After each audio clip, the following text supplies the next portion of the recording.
What's happening, everyone? Welcome to the stream. We're going to do a little bit of resin casting today. It's going to be pretty fun. So we have some oak pieces that we're going to cast in resin. This was kind of a chunk of oak. I've cut it down into smaller little bits here. I kind of kept one big one. But this was cut down from Craig's property. I believe it was on his property. Probably like it's hundreds of years old, basically, or at least over 100 years old, this tree was. And the part that he sent me was just over this area that was shot with, I think, like musket balls. So it was like either somebody was target practicing or shooting someone, but it had that, and it kind of had these weird kind of growths in it, and he asked if I wanted it because he had to cut it down. It was kind of leaning into a power line. So what I did was I stabilized it up, and I do that just to kind of make sure that I don't have to worry about moisture. I dry it out first, stabilize it, and then it's pretty good. Now, it is always a good idea to warm up materials like this. Even though you've stabilized it, that doesn't mean that there's no surface moisture on it. And that will react with alumalite clear for sure, and other resins sometimes. I think we're good. It's pretty dry here right now, but I will be kind of, at least for this one, I don't think it's a big deal.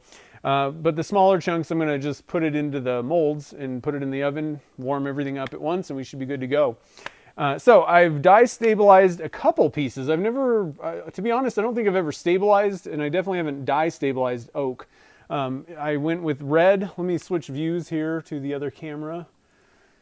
Went with a little bit of red on these guys, and they're looking pretty cool. And I went with, I want to say this was just blue, but the oak kind of, it makes it look a little bit different, you know, obviously. So we'll have to see. I think that they'll look pretty cool. They look kind of dull right now, but they always look better once you've cast resin on it or put a finish on. So I'm pretty excited about that. And then I left a couple pieces, smaller pieces, just clear, stabilized with cactus juice. So that's what we're going to be doing today. What I have planned is for this guy, we're going to go for a 4-inch PVC pipe. All right, and we'll use one of these little plugs from Turner's Warehouse. Cast that up. I kind of actually did some planning today, just to make sure that one of the problems is I have a lot of blanks to make, and so I was trying to kind of see what was going on with pressure pots and make sure that I had enough to do all this stuff. For the red and blue dyed ones, I think what we're going to do, let me actually switch camera views so you can see what I'm planning here. We're going to just, and I cut these to fit a 3-inch mold, but I think what we're going to do is we're just going to kind of line these guys like this.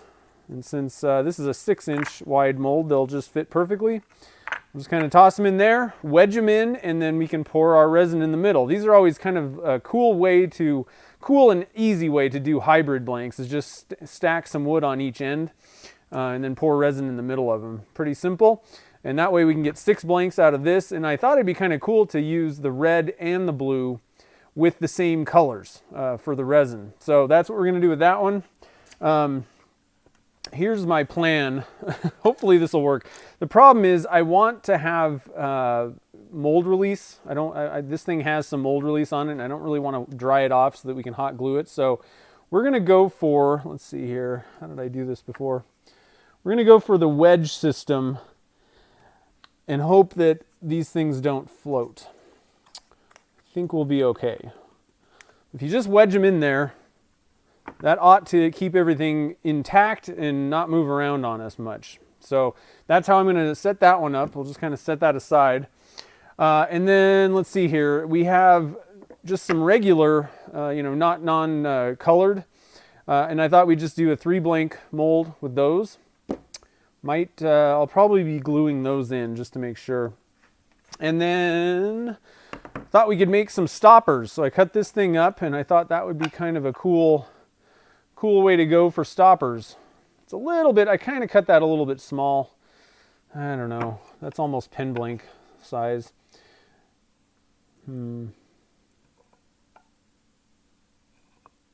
Well, I think it'll be okay. it'll be kind of an interesting piece. I have an idea of what I want to do for this one already with a new kind of material casting stuff. So let's just see how that turns out. If we don't have as much wood as we'd like, I'd rather have this be a little bit taller in this, but I actually think this looks a little bit worse than it is size-wise. I'm pretty sure that these walls are a lot thicker or like a lot taller than 1.5 inches. Let me actually measure them. I think they're like a good 2 inches tall. So I think that the appearance of that being so short is actually not going to be representative of what the actual blank looks like. Yeah, so this thing's 2.25 deep, and it's only 1.5 or so wide. So we're going to be fine. We don't need to fill that mold up. And I think it'll be kind of cool. So that's what we got going on today. One thing that I wanted to mention is I just saw Braxton. If you guys don't know Braxton lives down in Las Vegas, buddy of mine. He's going to be doing a live stream tonight. I don't know if he's in here. He pops in every once in a while. I don't think he's here, but he's going to be doing a live stream turning something up. I'm not sure exactly what. But there's a link if you guys want to go and check out his live stream. If you got a little bit more turning, casting, and all that kind of good stuff in your blood for the rest of the night, you can go check out Braxton's channel. Make sure to give him a subscription. Hit the subscribe button. He does all kinds of cool stuff down there. He's a really good wood turner, and he does lots of bowls and all kinds of different types of projects. So check him out. Wanted to give him kind of a shout out. Hey, thanks, Julie. I appreciate it. You rock. Julie gets to pick a color. So here's how it's going to work. Like I said, I have something planned for this one, so we're not going to be doing any kind of color picking from the chat. I'm just going to kind of show you what I had in mind. So that one's already kind of done, but we will be picking colors for the pen blanks. This one with the red and the blue, and then this one with the just regular oaks. So we'll just have to figure out which order we're doing things. And then for this one, I wasn't sure. Initially, I was looking at the waviness of this, and I was like, oh, that'd be kind of cool to paint stuff on. But the more I think about it, I actually think it's better to leave it intact and don't paint stuff all over it. And that way we can kind of see, how it is, the kind of waviness of the grain and all that. Let me switch camera views so you guys can all see what's happening here. It's pretty cool looking. So I thought rather than mess it up with paints and sparkles and all that kind of stuff, let's just cast it as is. I think it will be kind of cool. I don't know. Anna, what's up? Thanks so much. I appreciate it. I love that little pear guy. That guy's the bomb. So anyway, but we'll be going for transparent on this one in the pipe. But we can add a little bit of color. We could add a tiny bit of, like glitter or something like that. We can do something to it. So anyway, yeah, the little pear guy's awesome. Kind of looks like a pear. I don't know. I appreciate it. You guys rock. All right. So intro cam. First things first, let's do the one that I have a plan for, and I'll show you what I have in mind here. Really quick, before we begin here, I'm going to get a little bit of denatured alcohol. Let's switch back to the casting view. I'm all over the place here. And let's get certain things out of the way. We're going to do that probably last. We'll do the pen blanks in the middle. Kind of get these guys over there. So right now, what I want to do is I want to hot glue in some of these things. So I'm going to hot glue these guys. And I want to hot glue this guy in. So first thing I'm going to do is wipe out my my mold here on the side. So this thing's going to be kind of, actually I'm probably going to try and hot glue the end, one of these ends, and just kind of stick it out. Actually, we're just going to hot glue down this edge. So I'd had this right. So I'm just going to wipe off this one side, just in case there was some mold release on that side. I'm going to blow off the inside of this mold as well. This is a pretty new mold, so I think that we can get away with no stoner, no mold release on it, and it'll release okay. It's not going to be that big of a problem. So let me plug in my hot glue gun here. I should probably put a link to this thing down in the show notes. I think I got it on Amazon, but it's the DeWalt. I've been liking this one. It works pretty good. There's definitely better ones out there, but the problem is, like, this was like, I think 30 bucks maybe, something like that. A lot better than the cheap ones, but you know, it's still a hot glue gun. It doesn't like retract glue back in, I don't think, or do any of those kind of fancy features, but it heats up fast and it's not very messy compared to the normal cheap ones. There are some better ones, but I mean, you start getting into the hundreds of dollars for a glue gun, and I just, like, who's going to spend that much money on a glue gun? You got to be using it daily. Shop Dog! I appreciate it. Thank you. Nice. So we're letting that guy heat up a bit. I got to look at something really quickly here. Hold everything. Okay, we're good on that. Yeah, you guys, look at all the super chats.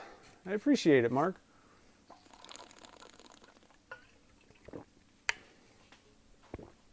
Get a drink here. So what's everybody up to? Everybody doing good, I hope.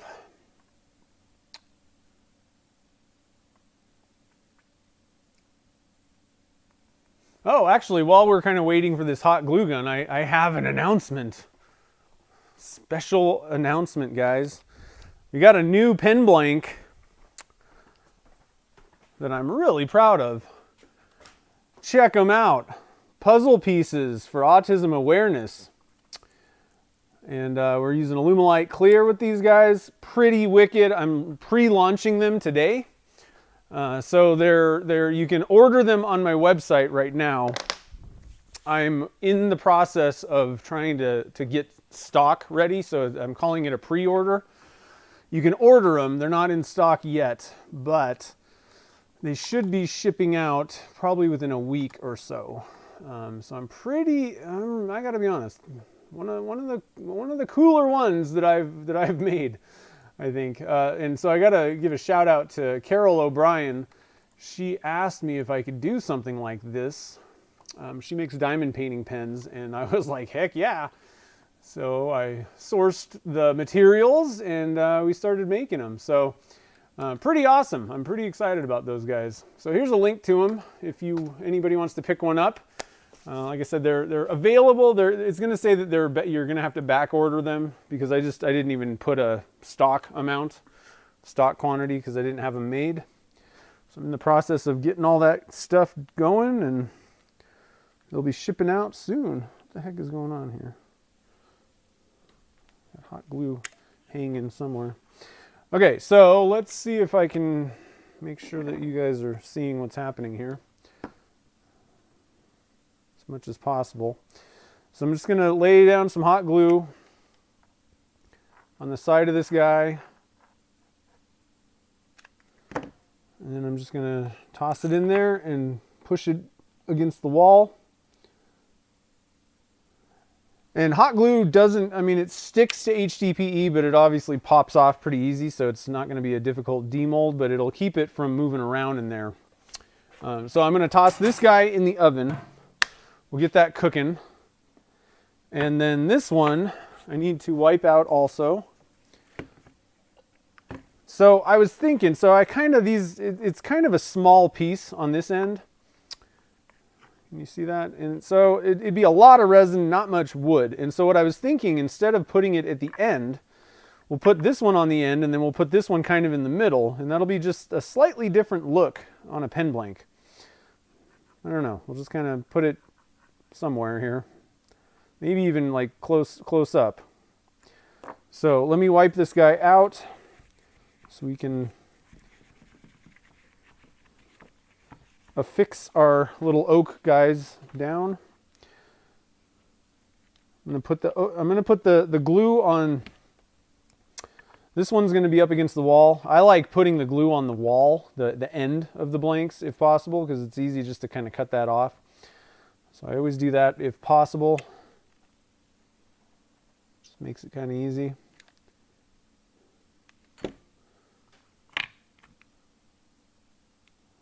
That guy should be good. And this one,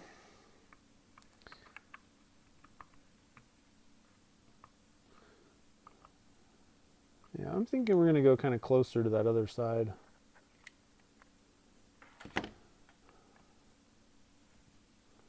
Kind of stick it like right there. So it'll just kind of give a little bit of, you'll have a little bit of resin in between those parts, and then you'll have all resin down there. I thought that'd be kind of neat. I haven't, oh, uh-oh. Nope, that didn't work. We lost our glue. I'm gonna have to scrape that glue off real quick. You gotta be kind of careful, especially if you've been spraying your HDPE with a mold release. Let me scrape that one off. We're gonna do it again. We'll wipe it out again. So I've scraped that off. Sometimes it doesn't work, to be honest. But usually it does. You know, the problem is HDPE is already non-stick, you know, for the most part. After a while, the non-stickness of your mold will deteriorate. The heat and the constant, like, taking it in and out, you know. So I'm just not going to touch it. Should be good. Even if it kind of floats around, whatever. Not that big of a deal. But I think it's good this time. So we'll get that guy in the oven. All right, so I mentioned that we are going to be doing something. I had something specific planned for this first one, the stoppers. My buddy, Casey Martin, hooked me up with his source for these, their little, the gilding flakes. Is this thing open? Sort of. I've used these types of things in the past, and they're a complete pain. So he says that these are a little bit easier to work with. They don't just get everywhere, although I'm already seeing that they're kind of getting everywhere already. But I want to use this stuff. I want to do some silver flakes in our resin, and I actually already have a link to these guys ready to go where you can get it, and it comes in a 3-pack. So you get the gold, silver, and copper leaf. That's an affiliate link, and there's already a link down in the show notes. But pretty cool. You get a little kit of gold, copper, and of course the silver down there that I wanted to use the silver. You could go for all 3. I've seen Casey do that. I kind of had an idea, like silver sounded good to me for this one. So let's get going here. Is that a ceramic hot glue gun? I have no clue. Yeah, it says rapid heat ceramic. That's what it said. I don't know if there's like a part number on this thing, or DWHTGR50. So there you go. That's the one that I'm using. I don't think they have multiple ones. I think it's just, if you look up DeWalt, and to be honest, I don't know if they like make them still, you know, like I don't know if that's a thing. I haven't looked them up, but I've been pretty happy with that thing so far. All right, so let's get going on the stoppers first. That mold should hold somewhere in the neighborhood of like 350 grams, maybe 400. Let me get the Dunkin' Junk notebook out. I got a special notebook for Dunkin' Junk only. And so the date today is 4/24. Jeez, days just keep going. I'm doing oak chunks.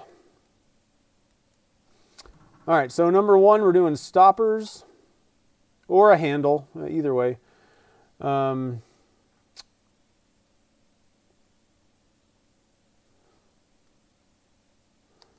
We're going to be using alumalite clear slow set resin. It takes about, like I said, it takes somewhere in the neighborhood of like 350 to 400 grams. I kind of changed actually, let me think about this. I think 350 actually should work. I've kind of changed the dimension slightly on that. It's a new mold. So let's just say 350. I think that we can get away with 300 grams probably. So 150 times 2, part A and part B. And then I think we're just going to go clear. And then just add those chunks in there. So That's about it. Clear plus silver leaf. Okay, so we're ready to rock. Let's see what's happening here.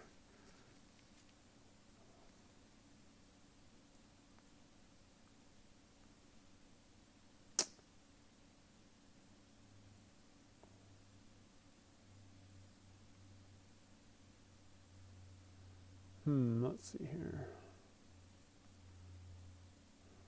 Just looking here real quick. Some mica powders make it heat up fast, huh? Larger volume, definitely. Okay, don't think I'm missing anything. Let's see here. What do I need? I need a cup. Let's get a cup out. This one's pretty clean. Zero it out. Get our resin ready here. So we're going to go with 300 grams.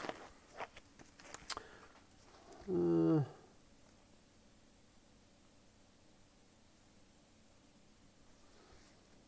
on a minute. Yeah, I'm going to alter that. We're going to go with 350. I just want to double check and make sure that I don't undermix this. So we're going to go with 175 grams times 2. So zeroed it out. Need 175. Will gilding flakes go well with mica powder? Yeah, maybe. I think that you're going to they're going to get lost in there a bit. Something sticky. Clean this plate thing off. You'll probably want to, just kind of watch yourself on how much mica you're putting in. You could do it though. To be honest, I haven't done a whole lot with these flakes though. I bought some gilding sheets. I've done it before. Oh, whoops, I used the wrong. Should have been using denatured. The acetone somehow like melts this thing. I've done it before, but it was such a pain using like the real gilding sheets that I was like, I'm done. And we'll have to see. I don't like stuff getting everywhere, so I may kind of be like, this will be a kind of, we'll do this every once in a while kind of thing if it's a pain. But Casey said it's not too bad, this stuff. I was kind of waiting to find a better, oh whoops, I went way over. Well, we're going to do 180 times 2.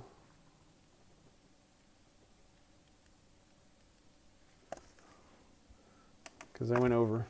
It'll be fine. And part B.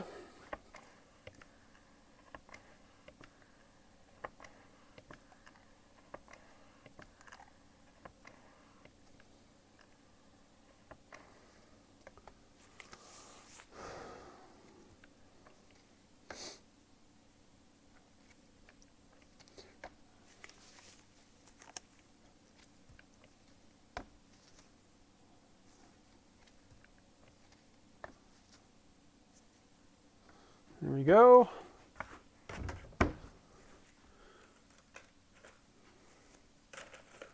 Get me a mixing stick out here.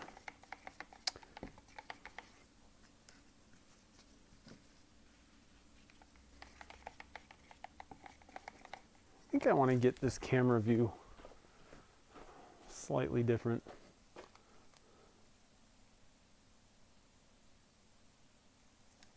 I think I like that better. Because I do a lot of stuff in the middle here.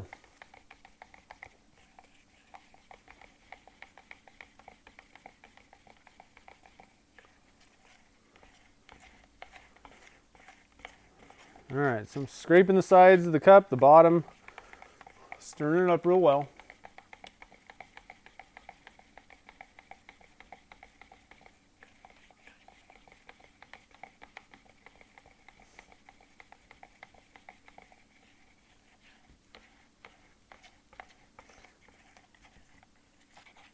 Okay, we ought to be pretty good there. Now, let's see how these little flakes work.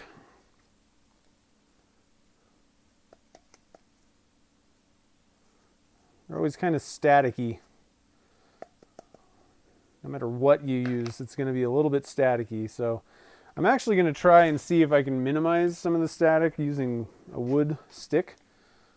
If I try to pick them up, they're just going to get everywhere. See? Don't breathe.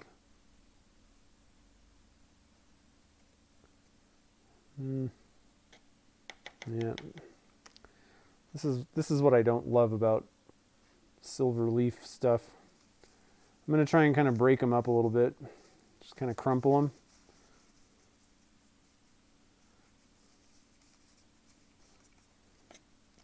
Kind of a pain. They kind of get all over the place, but these are definitely better than just using gold leaf. You know, like the booklets of them.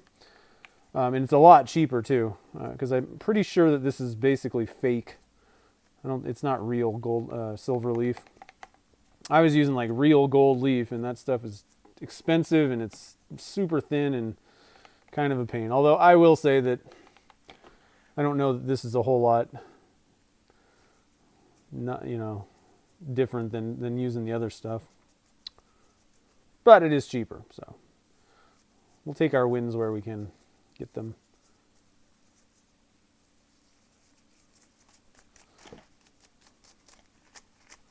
Woo!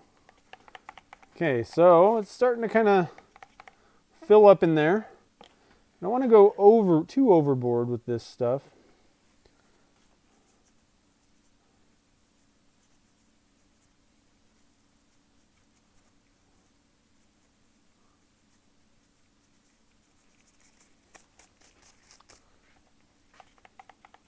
Stuff is floating all over the place. We're going to have silver leaf in all the blanks that we make today. All right. I don't know. I think that's probably pretty good. I don't know. Maybe a little bit more.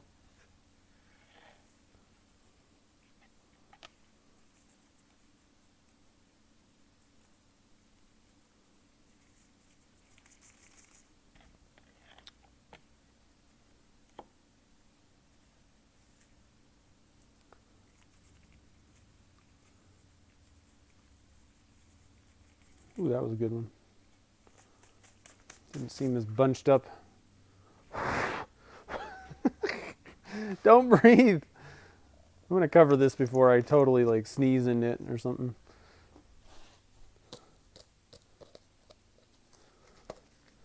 So just a warning, you're going to have silver leaf everywhere in your casting area after you do this.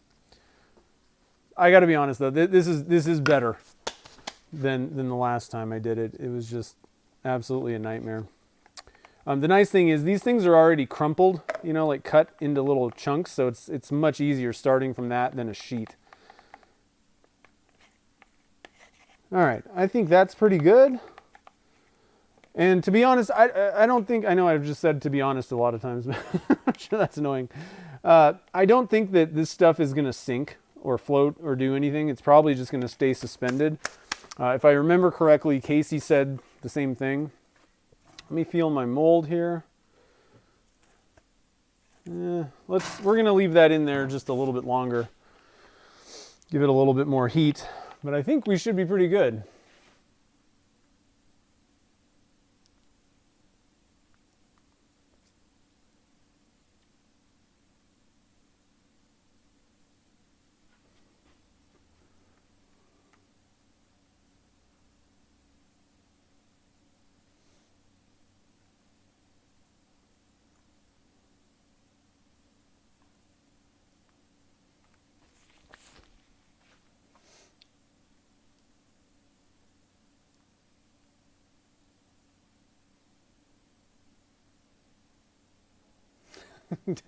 Go straight down the windpipe. Yeah, I know. That stuff's kind of crazy. Rated R. Well, I got a kit that this came with copper and gold in it. That link that I had up a little ways. There's one in the show notes too. So you get silver, gold, and copper in that. And how much was that? I have it up. Let's see. It was $24 to get all three of those, but I mean, this is a lot of stuff. I don't know how much 6.8 ounces in each one of these things. It's a good amount for 24 bucks, I think. I didn't like shop around. I just basically followed Casey's link, you know, whatever Casey told me to do. But it, you know, we got a couple of them. There might be other types of leaves out there. I don't know. Let me just double check on this. I think it's, yeah, it's only about 85 degrees, so we got some time. I just want to make sure that that mold is nice and warm. Get in there. Get some stray particles and get them back in the cup here.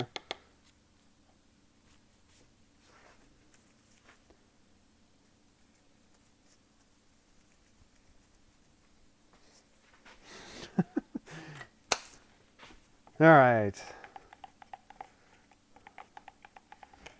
Let me test this mold out, see how we're doing. I'd say that's probably pretty good. We could wait all day for that thing to warm up. All right, so are you guys ready? Can you see what's happening there? I'm going to pour it all the way down into the bottom, let it kind of fill in all the gaps. There's a couple gaps. I'm sure there's going to be some gaps on the bottom, some on the ends and all that kind of stuff. So I'm just going to kind of roll the resin around to try and help it get into all the crevices. And also let any air escape that might have kind of got trapped down there. And then from here, I'll just pour it. Yeah, this is way more than enough. I'm going to stop there. We're going to pull out a PVC pipe, and I'm going to pour the rest in that. Should have one handy.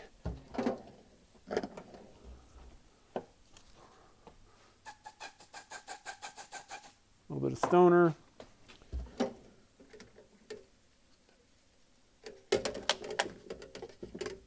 And let me get one of these. Here's another handy dandy Turner's Warehouse silicone plug. I love those things. And can you guys see? You can't really see what's happening there.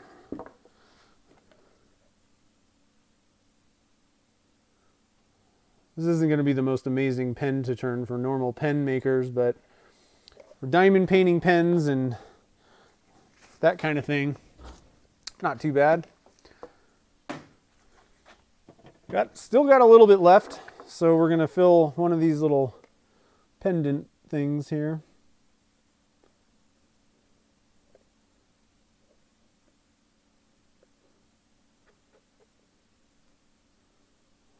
These will make some cool pendants too.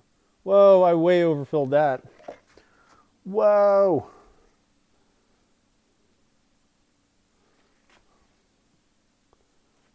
Well, can't win them all.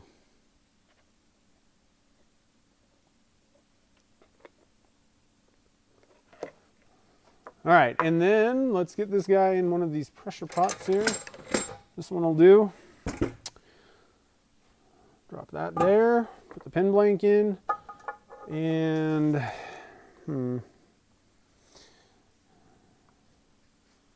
I kind of just wrecked this thing, so we're just going to kind of put this to the side here. Not worry about pressurizing that thing. Probably won't use it anyway. All right, and then let's get this pressure pot sealed up. That thing out of my way.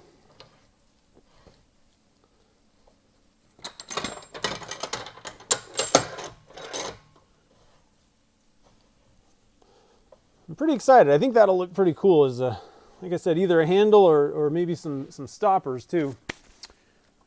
And air, 70 psi. All right, so let me wipe off my stir stick there so that I don't have to mess with it later.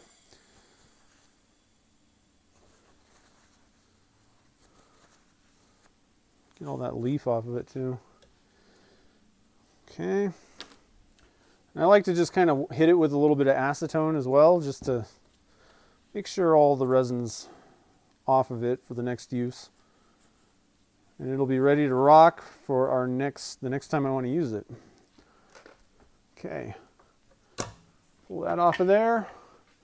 Anna, oh man, you guys, Jamie, I've been missing super chats. Oh my goodness. Keebler, yeah, we're still doing the resin cast. It's been a little bit less often. Casey's the one that does the editing and all that kind of stuff, and he's doing a master's program in college, and it kind of took a little bit more time than he expected. So I think we have a few episodes that are kind of in the pipeline though, so we should have that going. To be honest, he should have gotten one up today. So I'll send him a message and see when the next one's coming out, if he can get one up. It should be pretty soon though. But I appreciate the super chat, and same with you, Jamie and Anna. Anna's doing it all over. She's got that guy. I like that cheerleader guy. He's awesome. Oh man. Yeah, man, diamond painting pens are pretty awesome.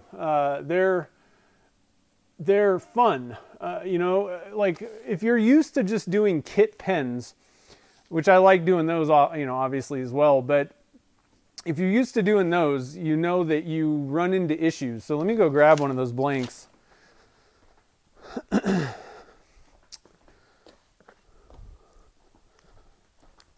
One of the puzzle piece autism ones.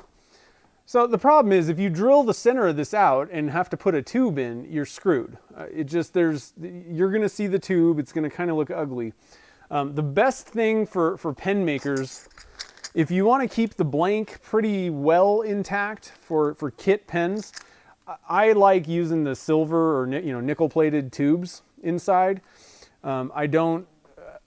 You're not covering anything up. It's going to kind of keep the look of a blank that has a lot of clear, transparent areas.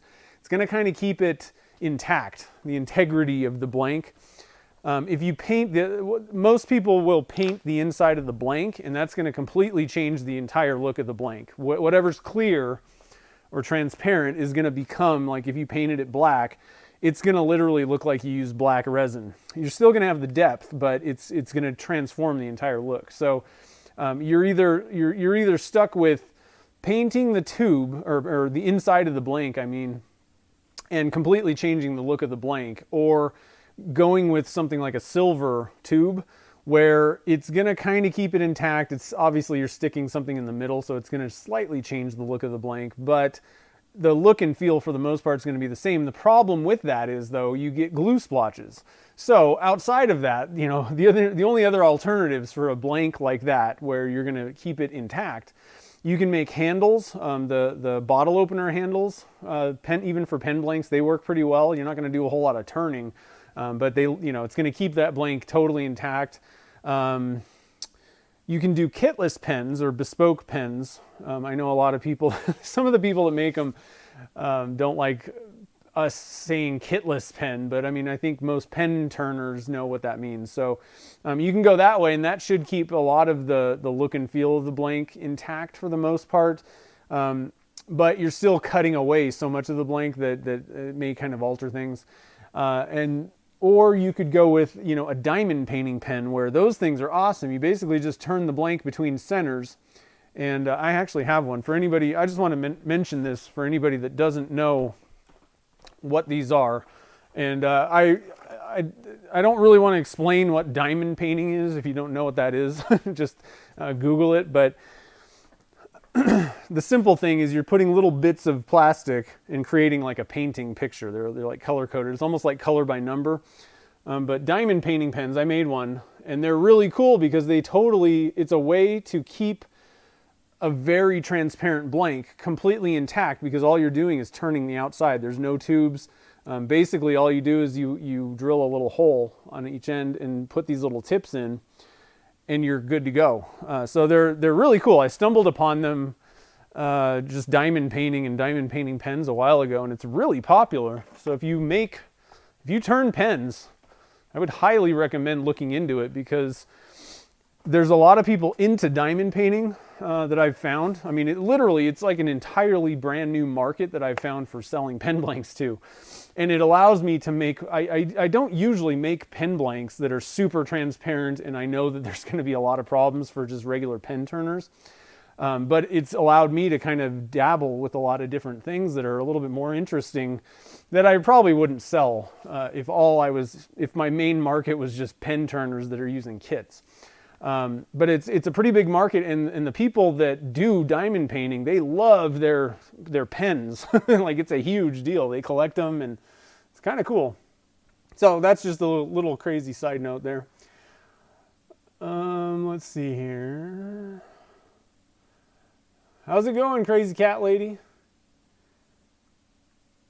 Yeah, Dave makes a lot of them. Yeah, it's pretty cool.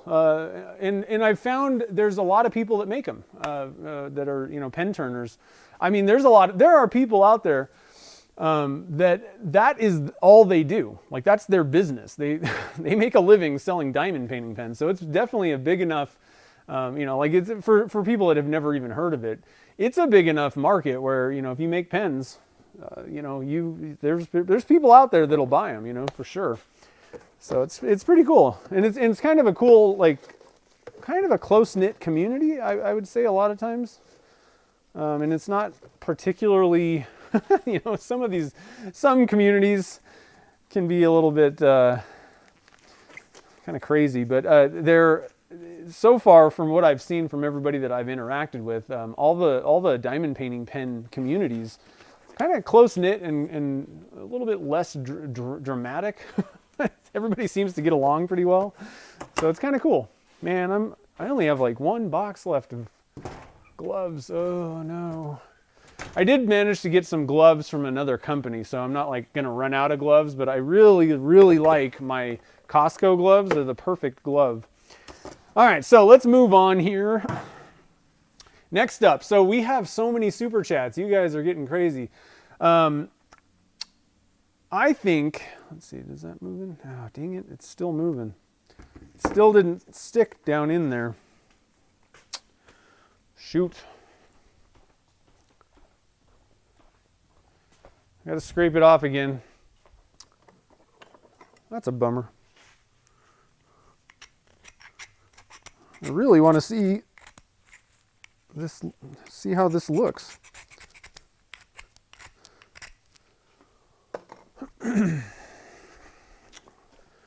All right, let me try this one more time. I think what we're going to do on this one, how many super chats do we have? 1, 2, 3, 4, 5, 6.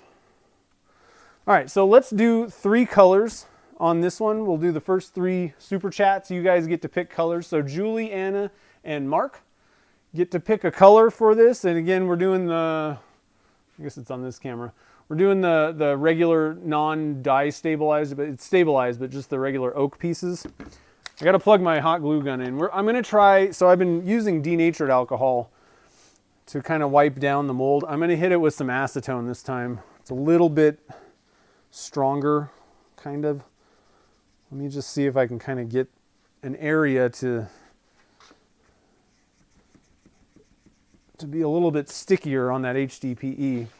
Let me switch to the casting view. So let's see here. Where do you get the tips? I got some on Amazon. I'm not sure if there's a place.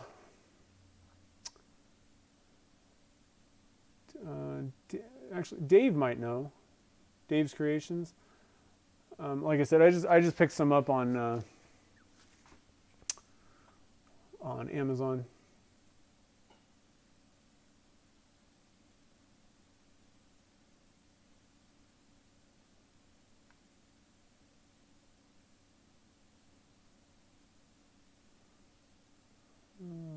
Let's see here. Yeah?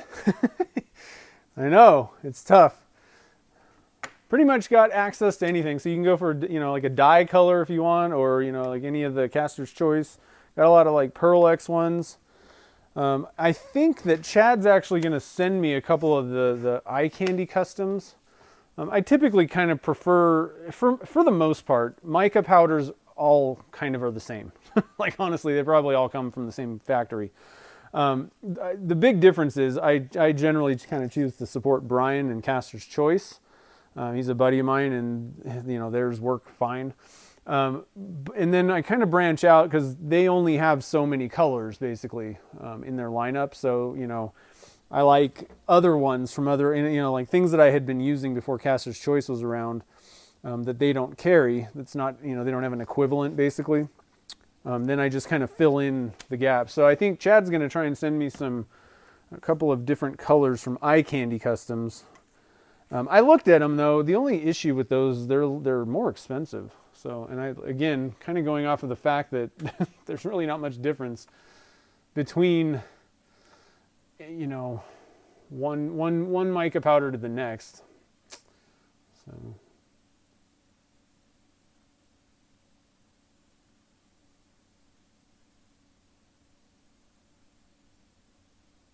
Let's see here. Anybody got an idea for your colors yet? Let me know. Is this thing warmed up yet? Let's try this one more time. I'm going to try and be a little bit faster this time. Getting this in there.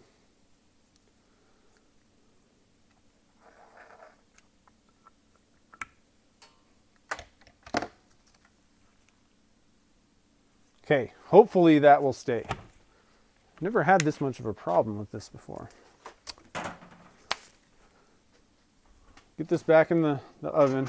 And I realize that I'm heating up hot glue in the oven, but it doesn't melt it. It's not high enough to melt it. Blaze orange, nice. Yeah, any colors. I gotta be honest, guys. We've been doing this for a while, and I've especially the way we do this, you know, we're three people that may not have any idea of what the others are picking, just toss out colors.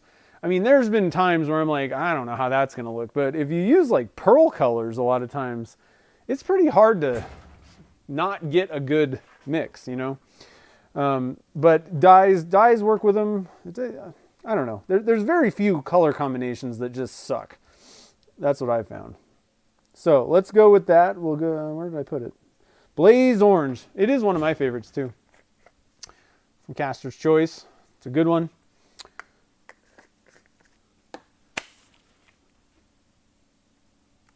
All right, have a good one, Martian. I'm pretty much out of emerald green.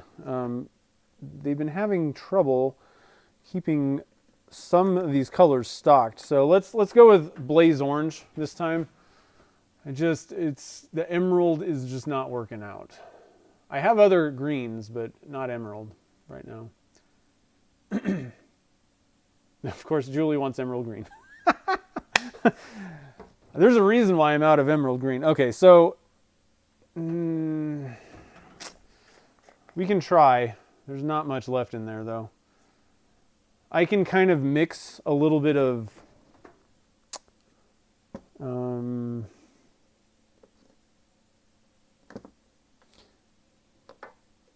I can maybe add a little bit of one of the other greens, maybe.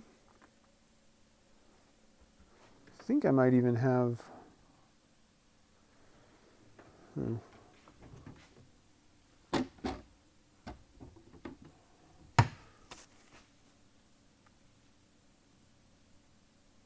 silver would work, yeah. Well, let me just kind of, we'll go with we'll try and get all this stuff. I just don't know how much we're going to need.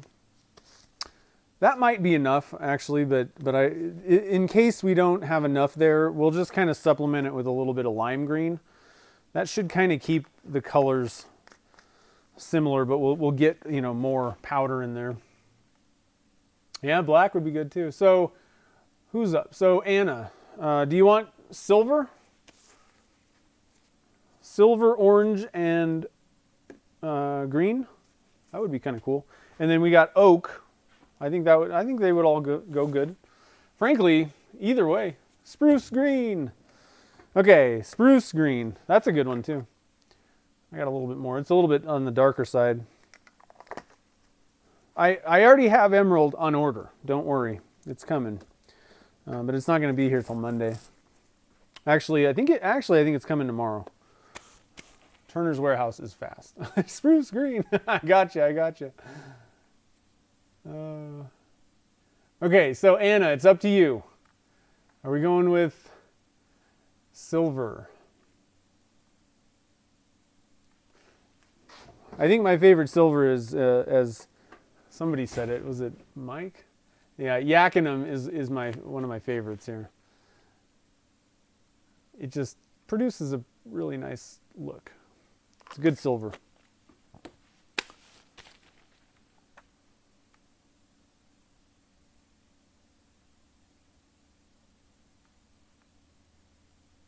Tartan? I don't even know what tartan is. Tartan.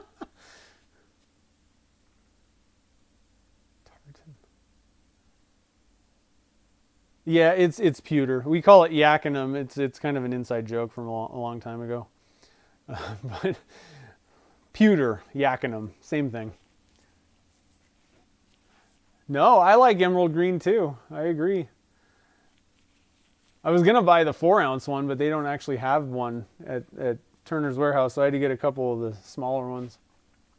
All right, so we got our colors, and again, we're doing this one just to make sure everyone knows what's happening. We're doing these oak things, the non-colored. So that is my 3 blank mold. It takes about 300 grams to fill it up. We got a little bit of wood in there, so 250 is probably more than enough. And then we're going to split it into 3. We're just going to go 33% for each one of these colors. Let's see here. What's happening? 125 times 3. That's way too much. There we go. Let's just go with, what am I doing here?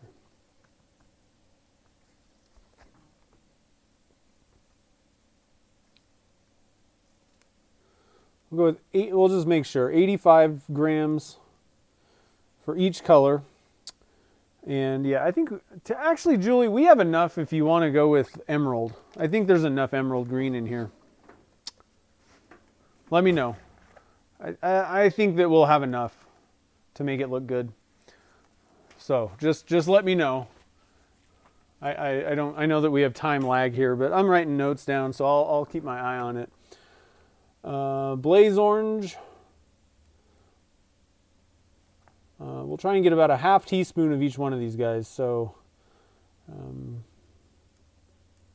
pewter, half teaspoon, and it's either going to be spruce or emerald green. I think we can get a half teaspoon out of there. It'll be pretty close. We'll be good though.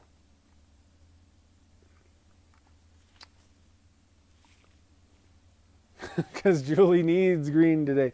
Oh, we're going with green, but I think she wants spruce. I think she likes the spruce green, so we'll go with that. Okay. Spruce green. That'll be fun. We haven't done one of those for a while. All right, so let me get a... I'm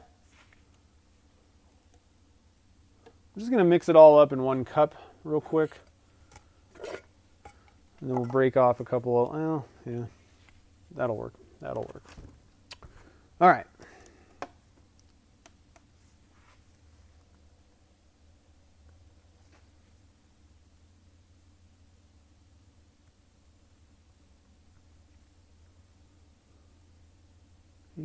times 3.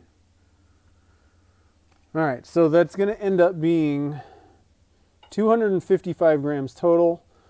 It's 127.5 times 2. We're just going to go with 128 times 2. All right. Julie wants emerald now. Okay. This doesn't work very well with the time lag. Emerald green. I think we can do it. I think we can do it. 128.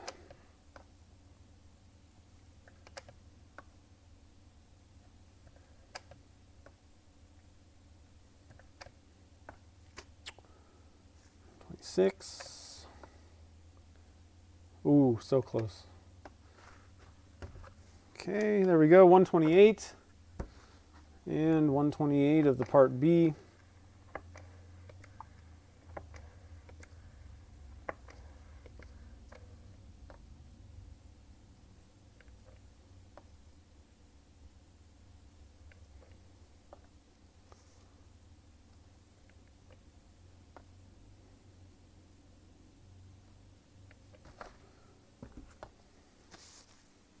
There we go. Okay. Here we go. Let's mix up some resin.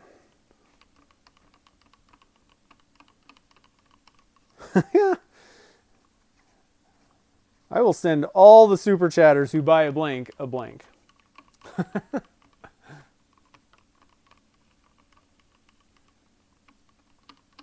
How do you spell emerald? Green. Jen's watching with sound off. All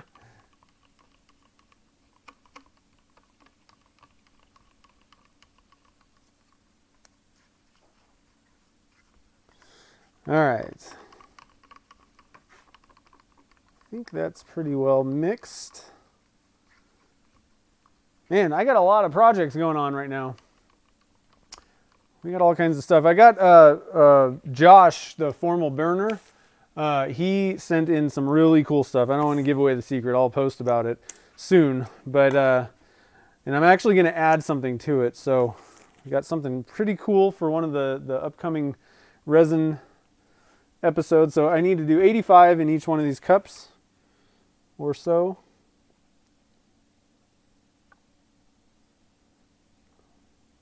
It's getting exciting.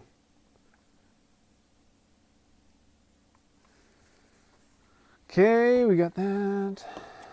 Do a little bit. I don't even need to be so accurate that I'm measuring it on the scale, but I got a scale here. Why not?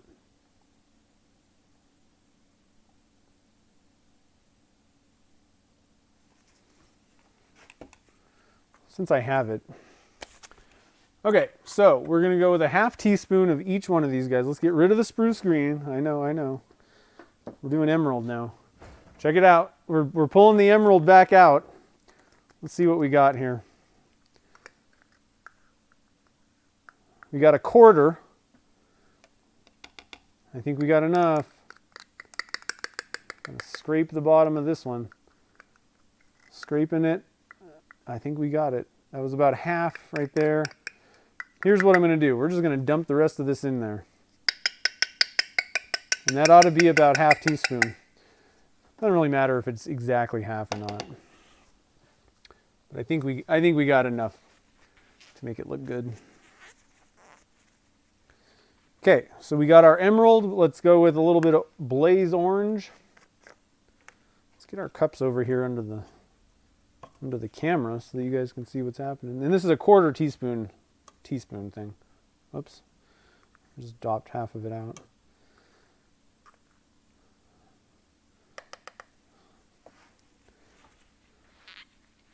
Blaze orange. Don't waste the blaze orange. Luckily, I have a ton of blaze orange. I bought the 4-ounce gigantic jug of it. Somebody wanted me to do FedEx blanks, so I had to. It was a big order. I had to do something more than these little small things. I'm going to clean up this mica powder because otherwise it just gets everywhere.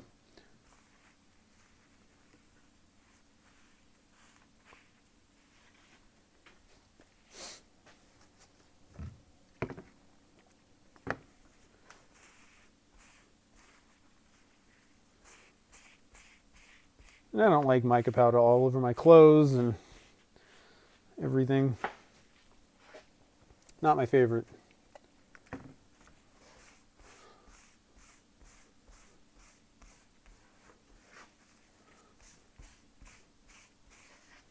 All right. And then last but not least, a little bit of pewter.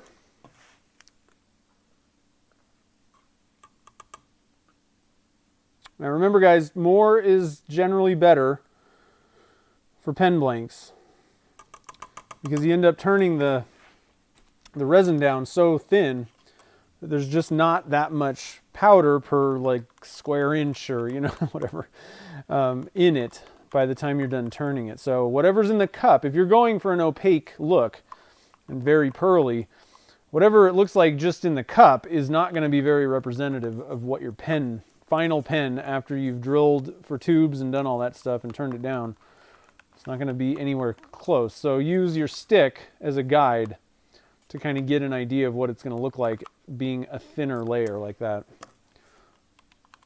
A lot of people say how much mica powder, and honestly they all kind of differ. Some of them tend to get really nice and opaque and pearly quicker, while others don't necessarily need as much for some reason. And so the easiest way to go, how much, just you figure it out yourself by looking at the mixing stick if you're going for a pen blank. Now if you're going for something large, stoppers or spheres or, you know, whatever, and all you want to do is add a little bit of color and some kind of pearliness, but you want it translucent, then you got to really watch how much you put in, and what's in your cup, you know, is going to be a little bit more representative of that. So however you're looking at the resin, to get the best idea is just try and have it in a similar volume, you know, and thickness as what the final piece is, to get the best idea, if that makes sense. Mike, I still, to be honest, I don't know where I put them. I haven't come up with a good use of them yet, because everything that I think of, you're just going to turn them down, you know, turn the outside down. So I haven't figured it out. It's still, it's not that I don't want to do anything. It's that I haven't come up with a really good idea for something that cool yet.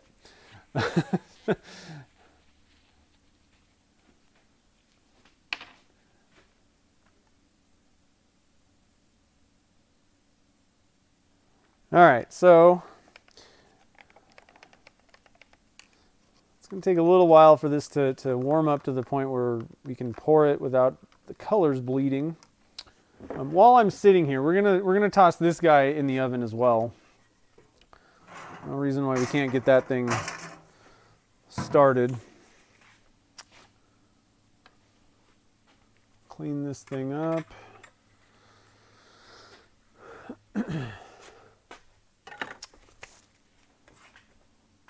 Okay, close this.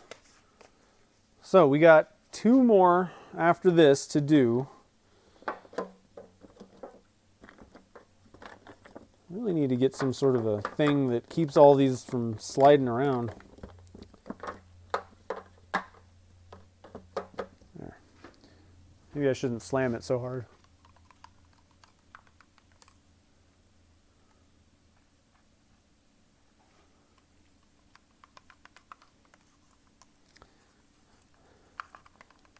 That's why sometimes I'm kind of hesitant. Like when people say, "Hey, I have something. Can I send it to you?" And I'm like, "Well, here's the deal," because people expect me to like the next day go cast something.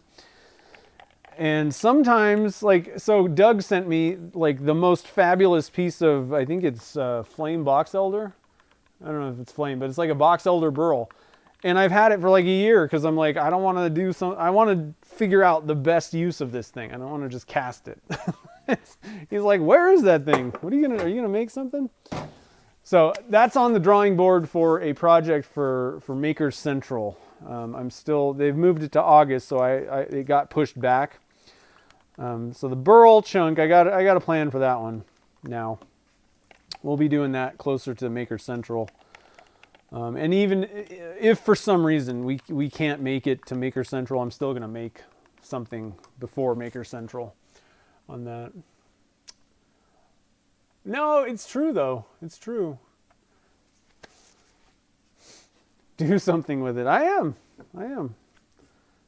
Like I said, people don't understand. I move slower than a turtle around here with casting stuff.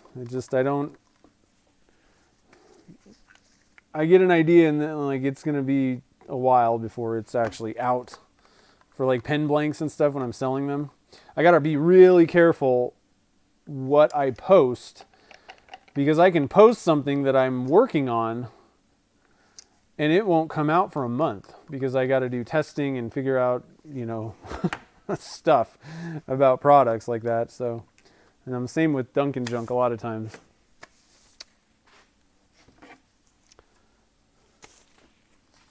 That's just how I am, guys. That's how I am. I've already seen other people have done shredded CDs. Well, I don't think that they would really stick to the resin very well, but I've seen people do, who was it? Temple Boy.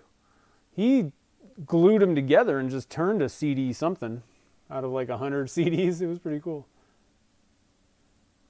Crocs and socks, man. I'm telling you, that's how it rocks. Now I got the short socks on now. Oh yeah. That's what everybody's doing these days. So I'm waiting for this to heat up to my shop right now. It's about 72. It's actually warming up and I'm really not looking forward to that. That screws everything up in my shop. The one tip I can tell people, if you can keep a stable shop environment all year, you're going to have way better results, consistent. You got to adjust to the temperatures in your shop, how long it takes to do things with resin, and I don't know, sometimes it's just a pain, but so we're at about 97.5 there. I'm waiting till about probably like 100 degrees. Something like that. That ought to be good. That one's only at 97. 100, 105. Seems to be working pretty well right now. So you got to be kind of on your toes. When conditions change, you can't just say, well, you pour resin at 95 degrees, because it doesn't really work that way. All right, I think we're pretty close to the magic temperature, so let's get this guy right here. And let's have some fun pouring some resin. I'm just going to pour some kind of thin wisps here in the bottom.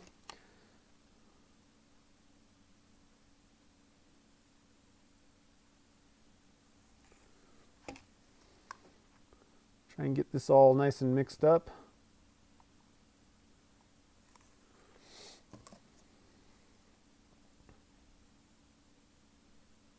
Lots of different ways to pour and get different kind of color mixes.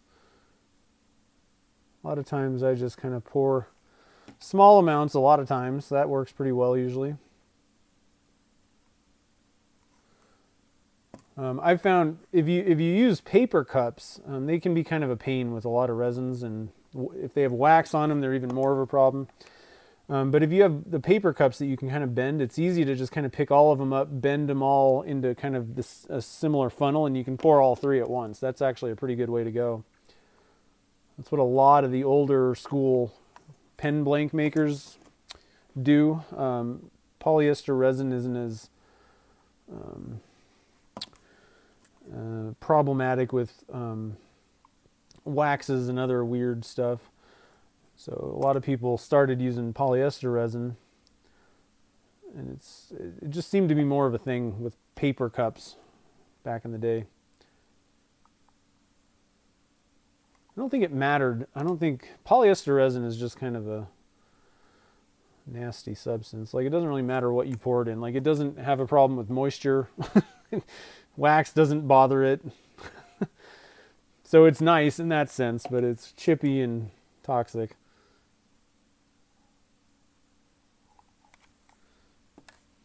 Oh, I think our middle oak piece is maybe shifting around down there. I don't know. That's the trouble with these things sometimes. So these things ought to be pretty well mixed up here. The good thing about that piece of oak in the middle is it's not like it can twist around much. It's not going too far.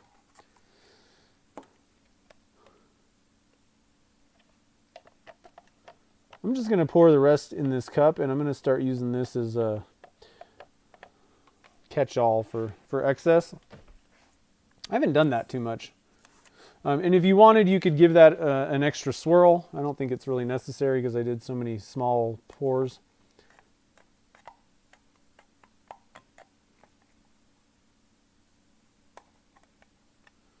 There we go. Here's my catch-all cup. Put that right there. All right, and then this guy can go into the pressure pot. Like I said, I think that thing broke away from the bottom. Really disappointed with that. Wanted to see how that would look. But we'll have to see once we cut it up and see what's going on in there. Thing that bothers me is if it floated up, there's going to be a layer of glue, hot glue in the middle of there. That may not be the most awesome thing to turn. But who knows?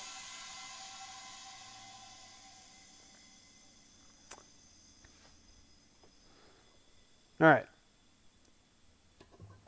Got that one done. All right, now let's see here. So we got Keebler, Jamie, Anna, and Jen.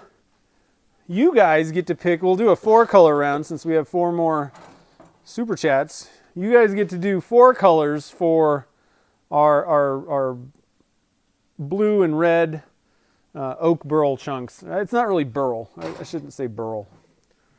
They're just oak chunks. Oaken chunks. Yeah, I know. Eggs are pretty good eggs. I'm always a little hesitant because really it's not a great idea to just pour alumalite on top of itself, like have it cure, you know, that's top layer, totally cure up and then pour another layer. It doesn't stick together too well. Polyester resin works better for that kind of multi-layered pour stuff because the top stays sticky. Even with epoxy, it's kind of, if it's fully set up and you pour something on top of it, it's kind of, so I usually don't do that, honestly, but it'll be kind of fun. We'll see. Oh, yeah. Well, whatever. It'll be kind of foamy. It's cool. It's cool. I can use it as a golf ball.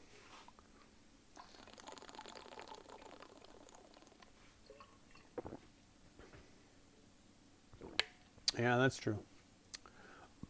That's another reason why I don't just pour stuff in a cup. You guys know better than I do.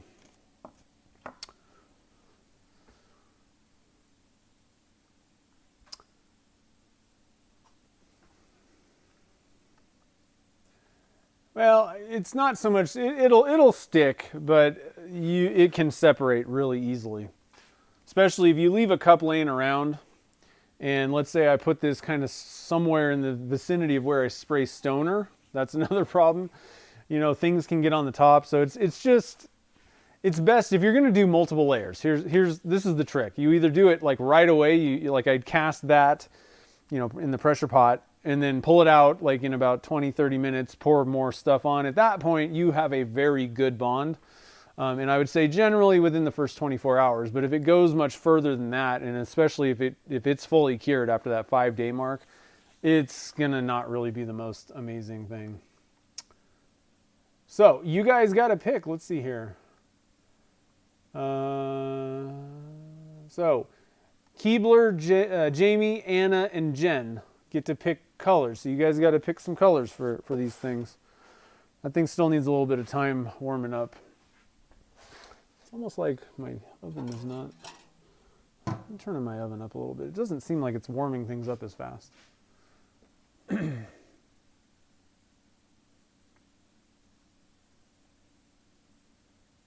Keebler wants yellow. Do you want dye? We could go for an opaque dye, the Divine Sunny Yellow. Or I've got some Sunrise Yellow mica. Very similar right there. Or I have Neon Yellow. Somewhere. There it is. I know. All kinds of colors. Vibrant pink, that's a good one. Plum Crazy. That's actually, Plum Crazy is one that I need to get. It's coming tomorrow. Heck, Vibrant Pink's even low. Should have enough, but Vibrant Pink, Plum Crazy, and Alex. You were a little late, but Plum Crazy's in there. What else are we doing? Let's see here. What did Jen pick? Did Jen pick color? How about pink? I can do fluorescent pink dye. We could add another type of pink. We got vibrant pink. We got plum crazy.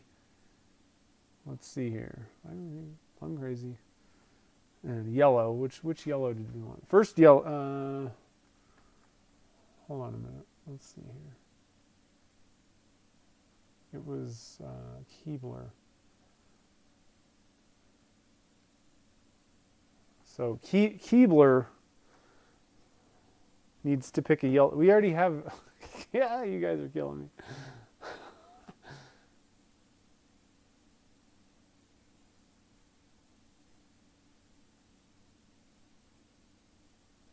Which color would be high vis? I don't know. I think they all would be. This is going to be, this purple, pink, and yellow is going to be pretty killer.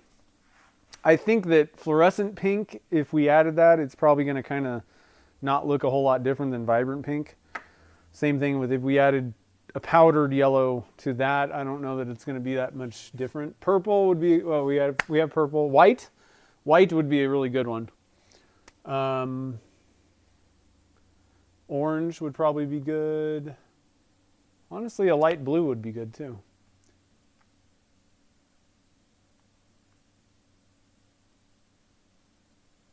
Pressure pots they excuse me, they sell them in the paint industry. It's not like I handmade this thing.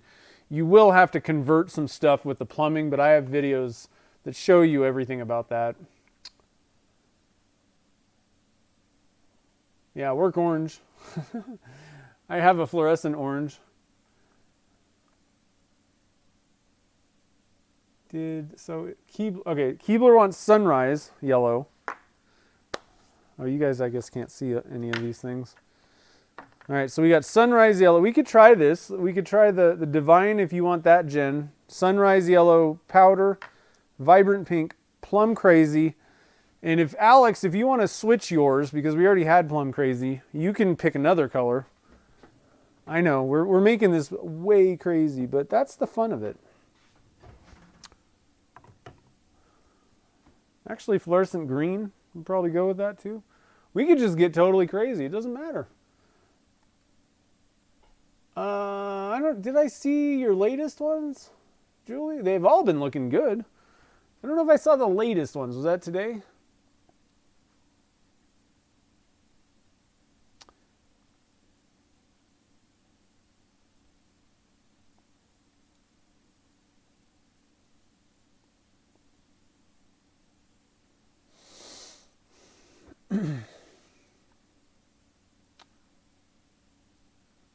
So, who are we waiting on then? Are you good, Jen, with the yellow? Still? And then we're waiting on Alex if you want to come up with a different one. Electric blue. Divine Laguna blue. That's a good one. Nice. All right, so we got Laguna blue. Is that the right one? Yeah, Laguna. And then we're just waiting on Jen. I just want to make sure that you want to go with the Divine Pigments yellow. It's a good one.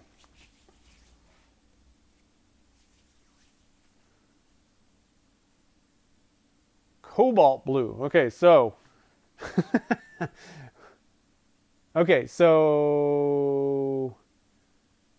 first yellow powder. Well, that's okay. So we got sunrise yellow.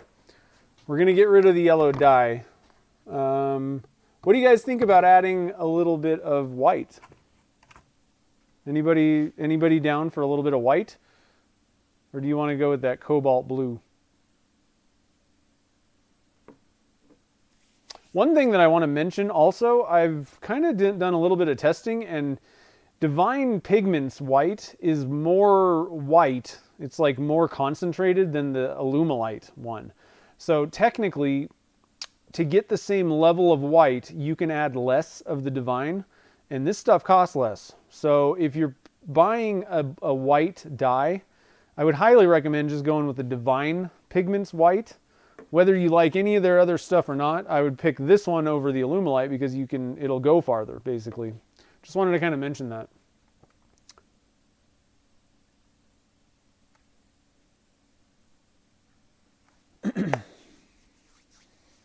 Lots of people like white. So I don't know who's actually, I guess,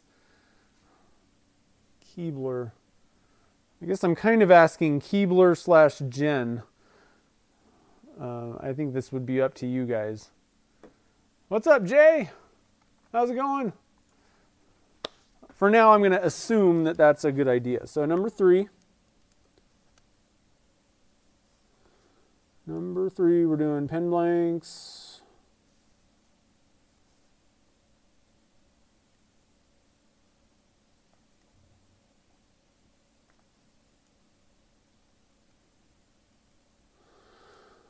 Pen blanks. Still got to replace my stupid digital pen because it doesn't actually copy anything anymore. It used to work perfect. It was awesome. And then it just, like, all you see is like little, it's not words, it's like little marks and stuff. It's really making me mad. So I don't even turn it on anymore because it's just garbled junk. All right, so that's basically twice as much. So about 540 grams should fill that, but we got quite a bit of wood in there. So let's just go with 500 grams and we'll add the rest to that cup. I know it'll have some air bubbles and stuff in it, but whatever. We might actually be able to get that in the pressure pot with this, and it's not, well, I think it's set up. Whatever. 250 times 2. And then we got 1, 2, 3, 4, 5 colors.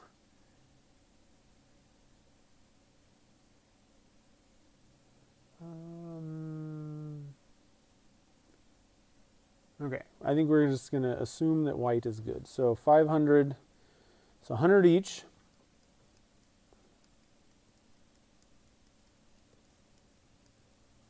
And we got Lagoon Blue from Divine Pigments. We got Sunrise Yellow, Caster's Choice.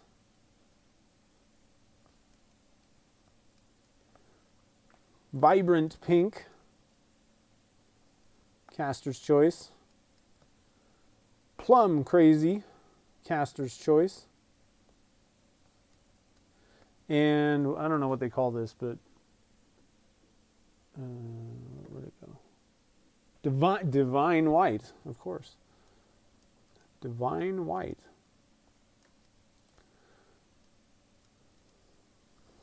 Okay. So, let me get some gloves on. Oh man, my box is almost empty. It is empty. Dang.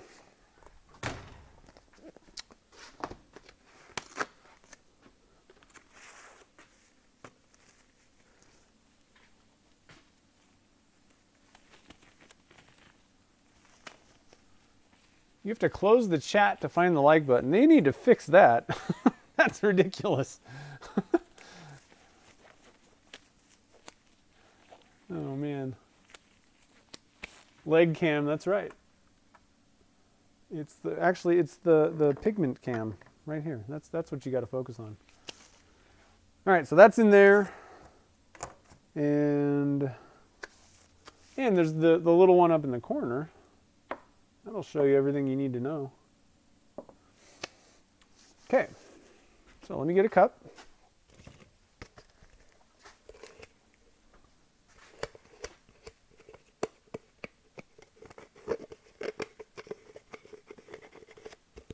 Just clean this out a little bit. It's got some glittery chunks.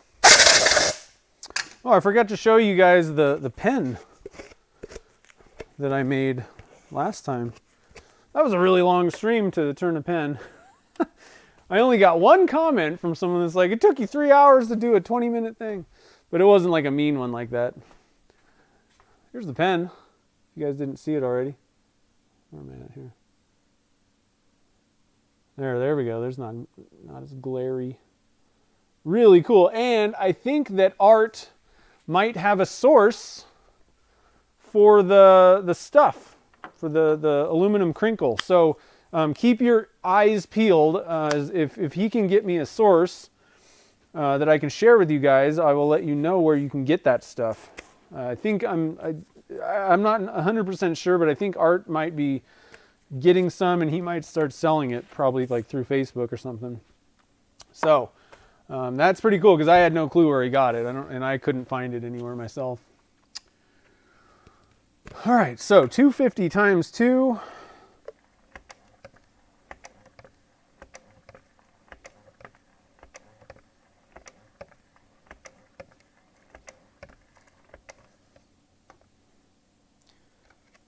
$237,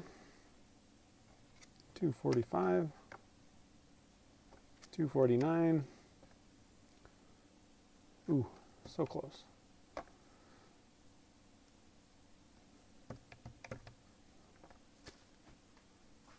There we go. $250, part A.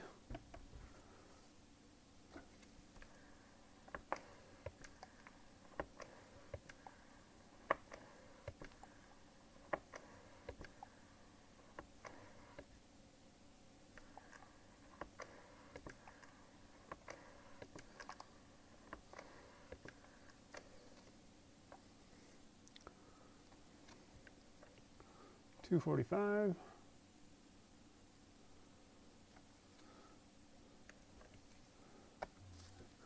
Actually, Jen picked the sunrise yellow, so we're going with this guy.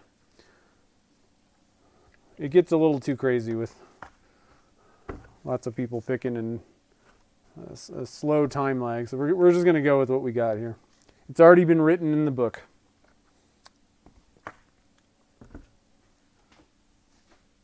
All right, get my stir stick out.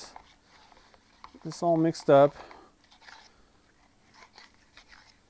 So, and one thing I forgot to write in there, I can get it in a second here, but we'll probably be going with about half teaspoon again of the micas. And then we'll probably use about, I don't know, like maybe like 2%, 1 to 2% of, and I'm just gonna say it through using like the entire amount of resin. So I'm gonna split it into each color, gets 100 grams of resin total. So 1 to 2%, maybe 1.5% for each one, so that'd be 1.5 grams of dye for each color.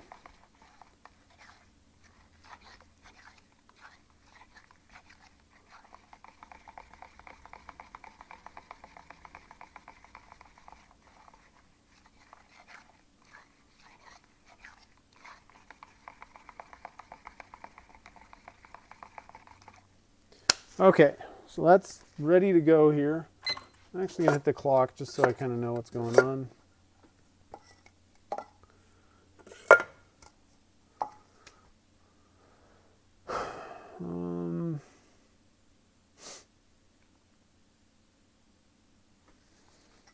I'm actually going to use small paint mixing cups. Doesn't matter, it's just I have more of these. And I kind of need those other ones for my inventory blanks, since they're one-time use. So we're gonna use paint mixing cups for all this stuff. So let's figure out what 100 grams is gonna be for each one of these guys. 90.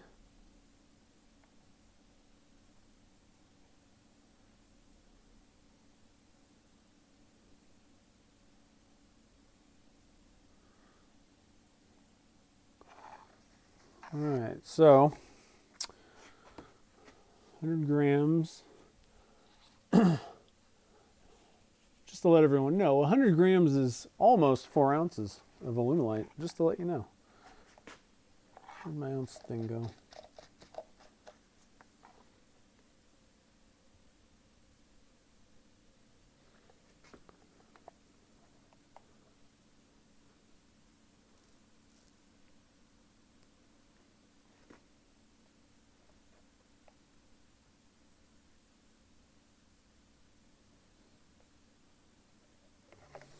Okay,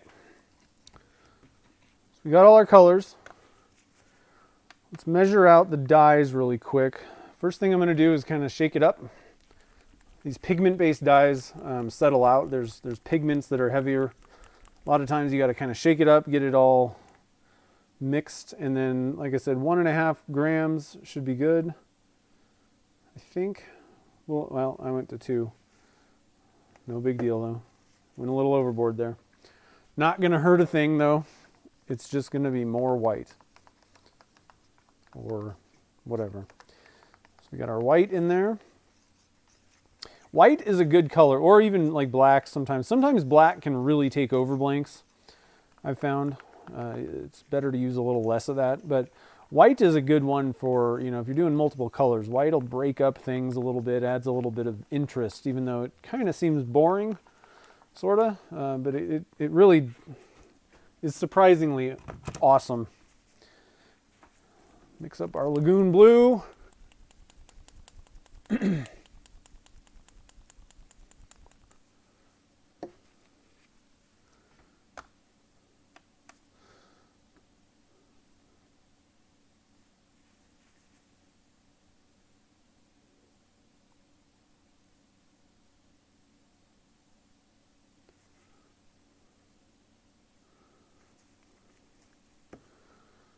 And closer to 2%, 1.9 grams. I really like this Lagoon Blue. That's a good one.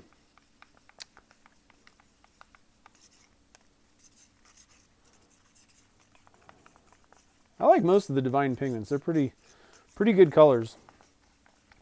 If you're doing clear resin, if you're using a clear resin, you want some opaque colors and some kind of vibrant colors. Definitely check out Divine Pigments. They got them at Turner's Warehouse. Got the whole set of them. Pretty good stuff. So we got our blue, we got our white. Maybe, oh, that's sticky. Okay, I'm just gonna put them right there. Blue and white. And then we need pigments, or I'm sorry, micas for the rest of these guys. We're gonna go with 1/2 teaspoon. So 2 teaspoon, or 2 grams, 2 grams, 1/2 teaspoon, I'm just writing my notes here,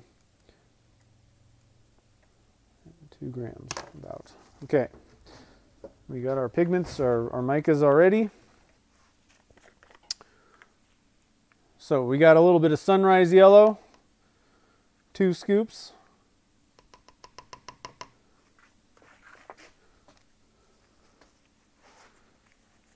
1/4 teaspoon. We're going for 1/2 teaspoon of each. Plum Crazy for Doug via Jamie.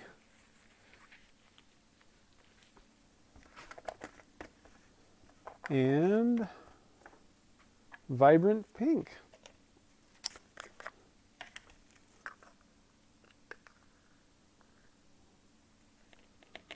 Pretty low on the Vibrant Pink here.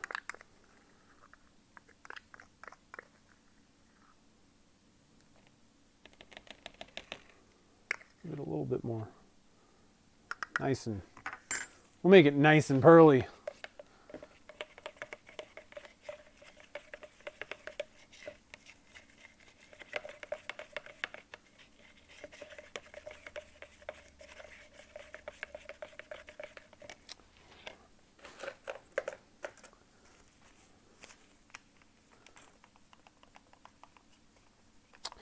The Sunrise Yellow Pearl is pretty good too. Very happy with that.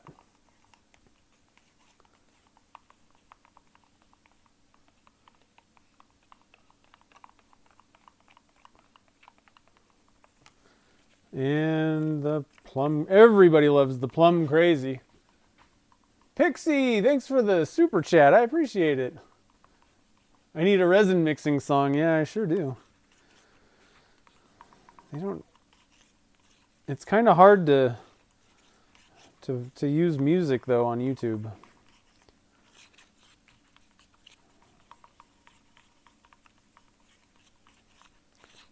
kind of one of those things that I don't even want to mess with it. It was kind of nice on Twitch. I didn't really care because the streams didn't really stay live, or I mean, I didn't leave them up for very long.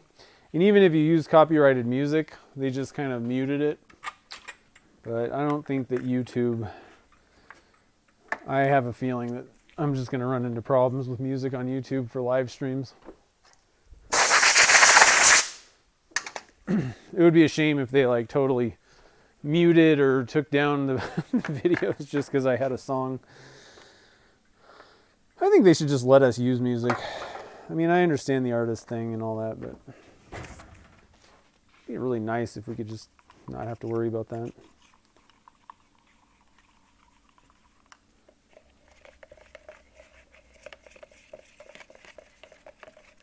All right, so we got all of our colors ready to rock here. You guys kind of see what's happening. What is going on with these camera views? It does make it difficult. You guys can't really see what's happening.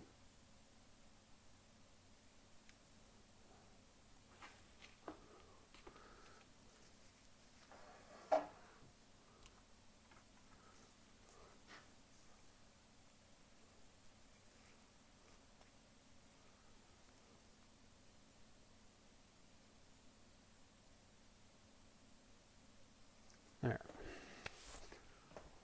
That ought to be a little bit better. So let's see here. Where's our resin temperature? Now, one thing I will mention, having this little amount of resin in a big cup like this, this one's gonna take a lot longer to reach the same temperature as these smaller cups that are kind of where the mass is kind of a little bit taller and skinnier. Just to let you guys know, if you are like, why isn't this thing heating up? That one's at 97, so I mean we're almost there already. 96, 7. Yeah, so we're getting there already, guys. Let's look at our mold. It should be ready to rock. It is ready to rock, guys.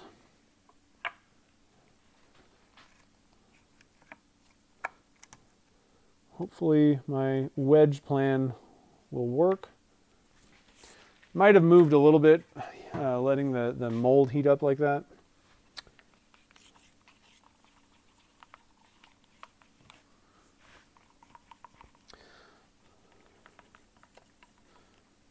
If you're doing one-off type molds, you might, like weird kind of odd castings or certain materials. Another good mold material is the corrugated plastic, like the stuff they make signs out of. You can cut it, it's cheap, and just kind of wrap it around into whatever shape. It's going to be a one-time use mold, but it's not a bad way to go. If you can easily glue things into it and all that. If you're doing the same size of stuff, then I recommend just making or buying the HDPE molds. It just makes things a lot easier. All right, so we're at about 100 degrees, 100 and something. I'm going to start pouring these guys. Give it a whirl. What do you think?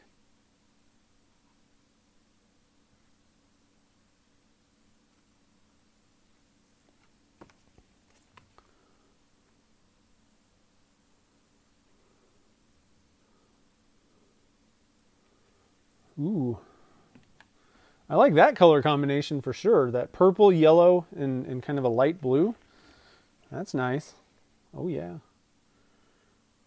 Digging the pink. That goes well. Let's see what happens when we add this white. We'll do some kind of thinner strips of it. See how it just kind of breaks the colors up a little bit? Adds a little separation to them. I don't know. White is a surprising color. Can do some interesting stuff. These things look like a Picasso painting. All these crazy colors in it. Purple and pink and white. And then we got colored burl. These things are going to be radical. Remember that word? Anybody from the 80s?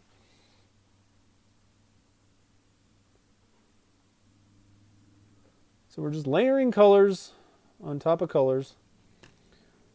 A little bit of white. Oh, I kind of dumped it right there. It's getting a little excited. That's okay though, it's not going to hurt anything. Because on this next round, it'll break it up a little bit with the yellow.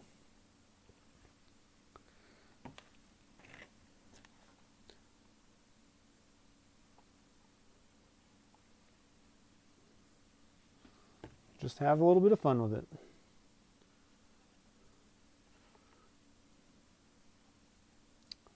I think out of all the kind of casting, I think these are my favorites. Kind of just color swirl blanks.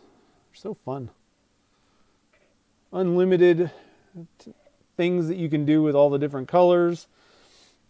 Toss a little bit of wood or something in there. You can get all kinds of different stuff just doing the same type of thing.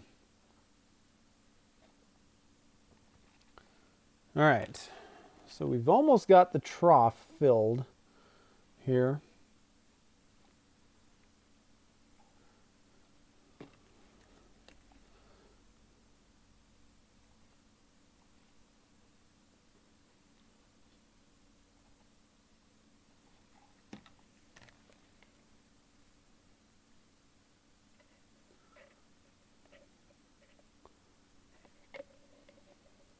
Resin's getting thick, that's for sure.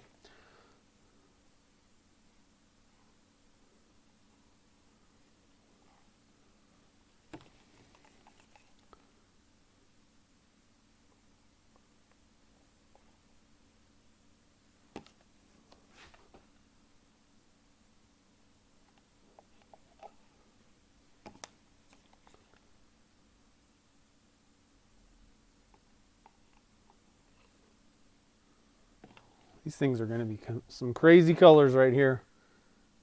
Just going to kind of get this in all the little cracks and areas. Okay, so we're good to go.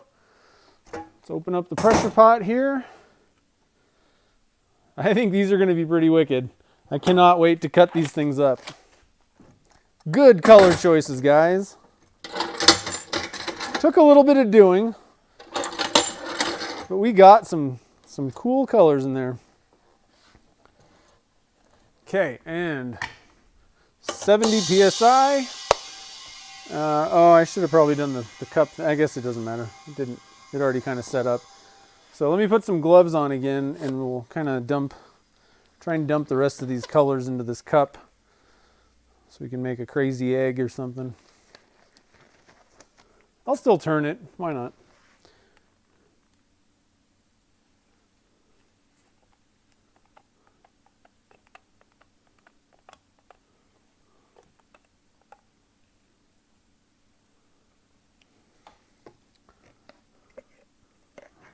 I don't think we're getting much of that pink out of there.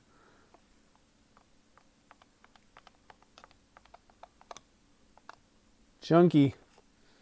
That's not going to help with air bubbles. That's for certain.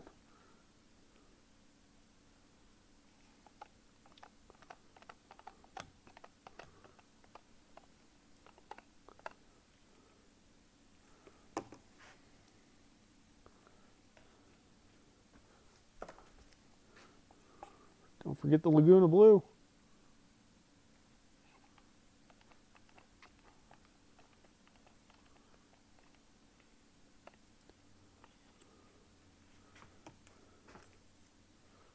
There we go. We got some colors, guys. And let me clear off my stick there. I just find it's a lot easier if you can get these HDPE sticks cleaned off right away while it's still wet. You can chip off the resin later. That is something you could do, but sometimes it can be a pain, especially the more times you do it, the less good it becomes.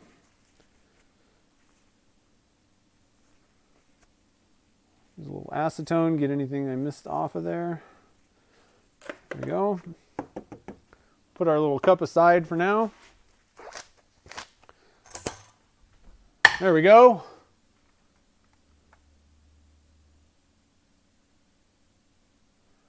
All right, let's see here. Tubular. Flossy, yeah, I know. How many pressure pots do I have? Well, usually I'm using all of them. So I have 6. I have 5 in service. One of them is still in a box new that I need to put together. And that one is probably, I'm not going to really use that one much. I wanted an extra one for if I go to events.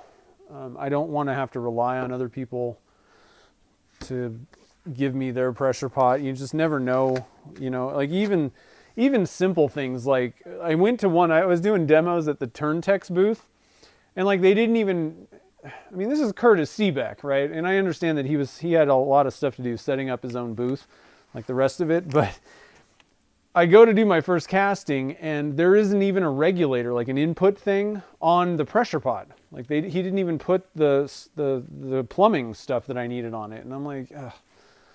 I got a whole batch of resin sitting there and I'm like, I don't have time to, we had to like go get a screwdriver and hope that the resin didn't set up. So I don't like relying on other people for that kind of stuff. I want to be in control. So I decided it was time to just buy a pressure pot that I can take with me. And I know that even simple things that you wouldn't really think about is there are differences between these connectors. And if I'm using, if I bring my own compressor and it's got this type of, thing on it, it may not actually even fit on whatever's on the pressure pot, the inlet valve. So you don't want to find that stuff out at the event the first time you're pouring. So, all right, so our final piece of chunk of wood. So for this one, what I was thinking is we'll get everything set up and I'm just going to drop it in there and I'm just going to use some tape. It's pretty much in fact, with the plug in there, it'll sit probably above the rim of this. So I can just kind of tape it down. It'll hold it down. These silicone plugs are awesome, but you can't really hot glue something to it. That's the only issue. In the past, I've just used a piece of HDPE, hot glued the tube to it, and that works good. Again, you can hot glue your piece of wood to it. I know that it didn't look like it was working too well for me today, but if you just have a fresh piece that you haven't been spraying with mold release, then it'll work with the HDPE. One thing that I've thought of is the problem is I don't want to. I want to have one of these things that is for this specific purpose only. I think if you just like put a pin or maybe like a screw up through the center of this, the problem is, it's going to kind of become a one-trick pony because you're going to have a hole in it. Otherwise, if you're using it for something else, it may not work. I don't know for sure. But if you have something where, you have a specific silicone plug that's got a screw in it, then you could hot glue or even screw on your piece. So I think there's ways to use these things and, secure a piece of wood or something to it.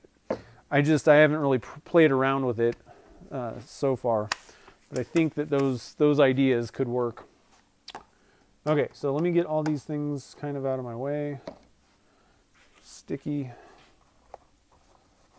messes.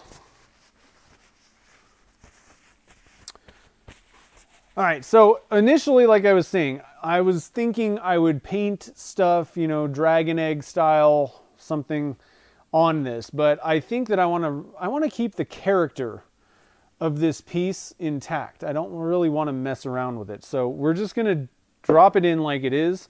I'm going to go with clear, transparent, but we could go with like a tinted resin. So I'm not sure which way to go with this. Oh, actually, so Pixie, thank you for the super chat. I'm going to let you pick. So do you want to see clear with this? We could add a little bit of like glitter type stuff, sparkly, and just clear resin, or we could maybe tint it, like transparent yellow, orange, red, blue, something like that. So I'm going to let you pick. You get to choose the big guy today, since you were last in there. Nice. cardboard. Yeah, the problem is like on slow setting resins, it may leak through, honestly. So I wouldn't necessarily recommend it, but it'll work. It'll be okay.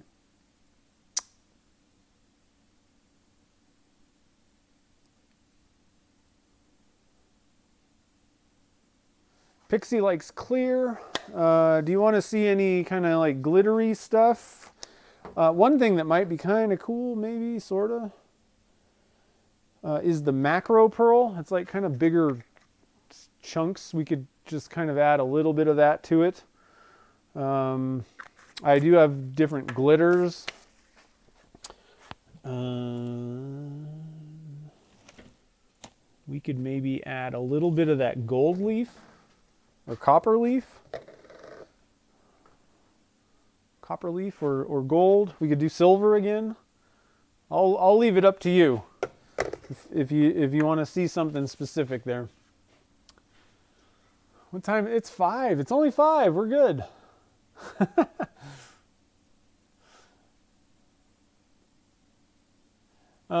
So Rex, pressure pots themselves are different sizes. In the US, generally you got 2.5 gallon, 5 gallon. Those are typically what people are using. These guys are 2.5, so that's the whole pressure pot itself. For molds and things, like this is a 4-inch PVC pipe. These are HDPE molds. You can pick them up at Turner's Warehouse. Similar ones like that, like the square ones. All kinds of different sizes. You can get silicone molds from them as well. So it just kind of depends. Hopefully that kind of answers your question. Yeah, and thanks, Jen. I have links to most of the stuff you can get there. Good night, Anna. Thanks for joining the fun. Pixie wants copper leaf. Sorry, I was explaining things. Yeah, that'll be kind of fun. I haven't done anything with copper leaf before. I've done gold, I've done silver. All right, now first things first, I have got to spray this with Stoner, or else our mold, or our blank, will be stuck in there. So I'm actually going to go behind the camera. There's nothing spectacular about how I do this. I'm just aiming it in a direction where it's not going to get on anything. I don't want to get it on that wood and stuff like that. So I'm doing it over here. And I'm actually just about out of Stoner. And it really kind of sucks because I got a lot of blanks to make. I ordered some from Turner's Warehouse and I'm like, oh, Chad's fast, and they shipped it right away.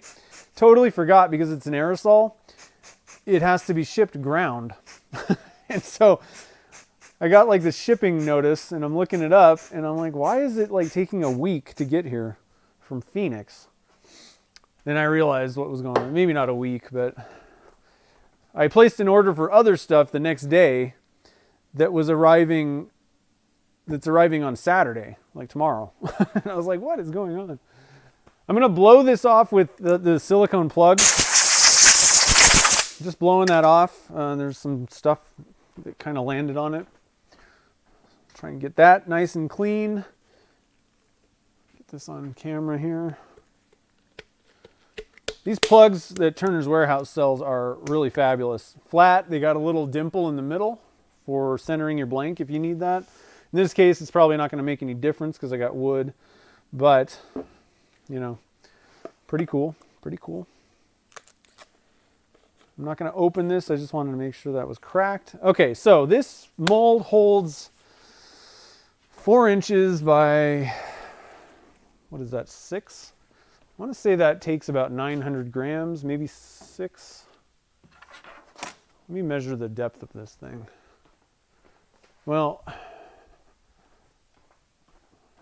it takes about 900 grams to fill a quart cup. So, and that's another way you could go for something like this.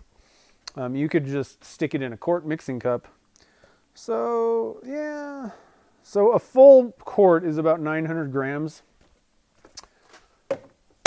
So I think we should be good. That's a hunk of wood right there. So I think, and I'm going to toss this in the oven real quick just to kind of flash off anything on the surface. It was stabilized, just to make sure while we're prepping the stuff, we can heat up that wood.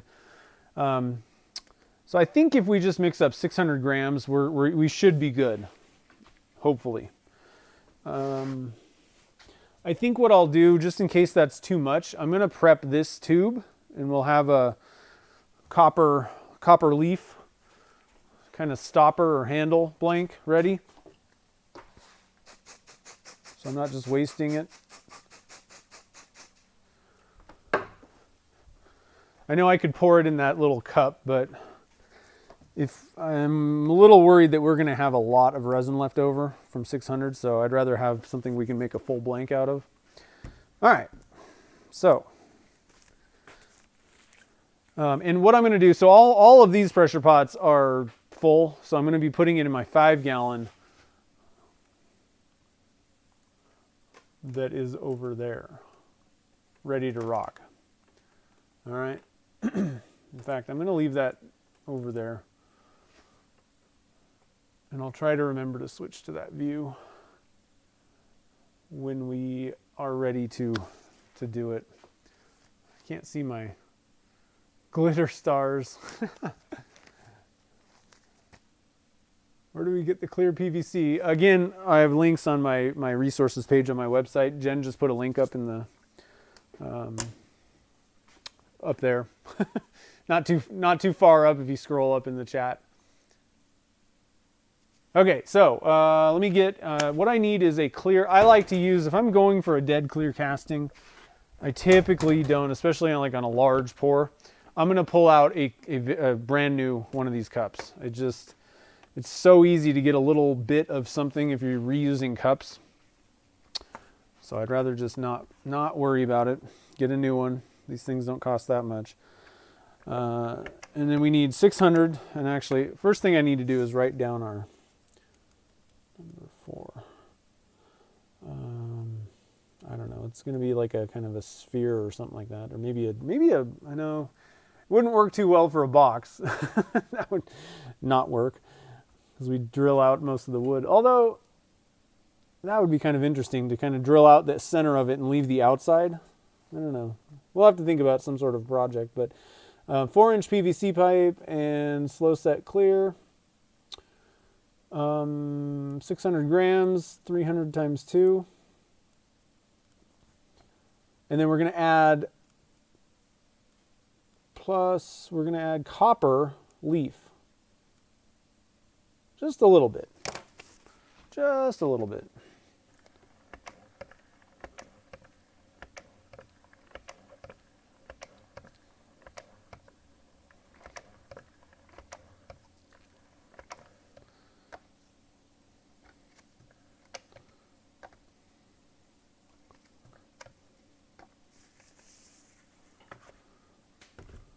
Okay, 300.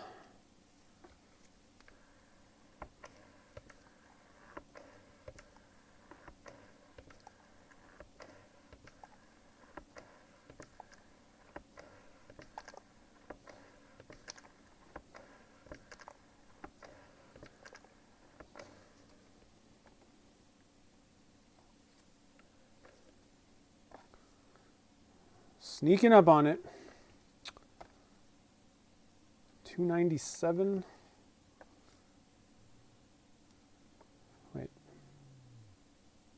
No, 290. Must have been 287. There we go. Now we're at 297.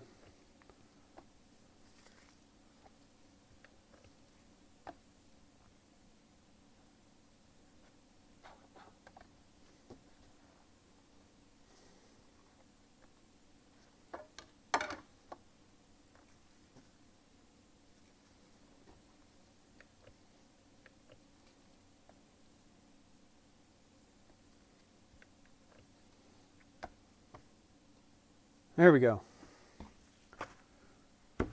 Sometimes you gotta sneak. I'm gonna turn this way so I can see the screen. All right, Ray, thanks for joining the fun, brother.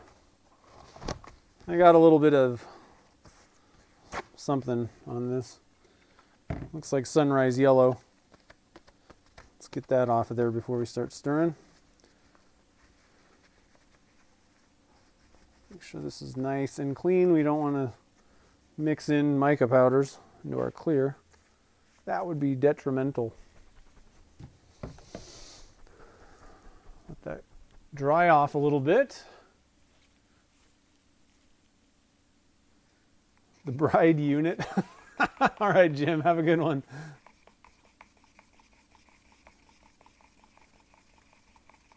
Oh man, we're gonna have to go to the lost and found. Doug's missing.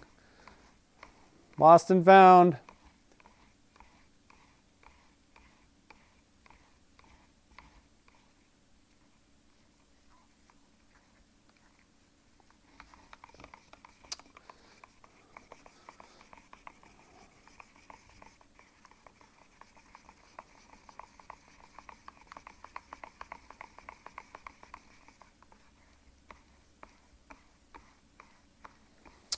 One thing I should maybe mention, I guess, for anybody that's kind of new to casting, I'm using a product called Alumalite Clear Slow Set.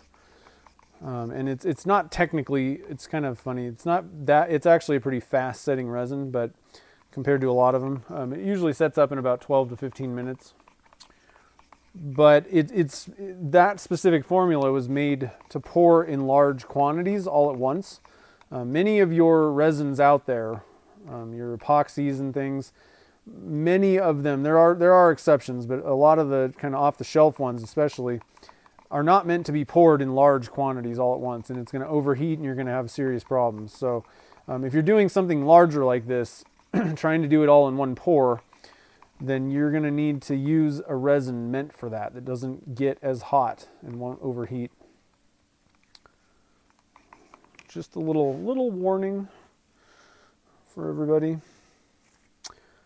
Okay, so let's do our copper stuff. I really need to clean off. I want to clean my fingers off because I don't want them to be all sticky while I'm picking up the copper stuff. Copper leaf. All right, I think we're good to go now.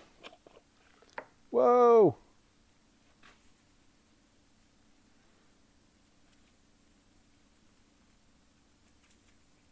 It's my electric personality.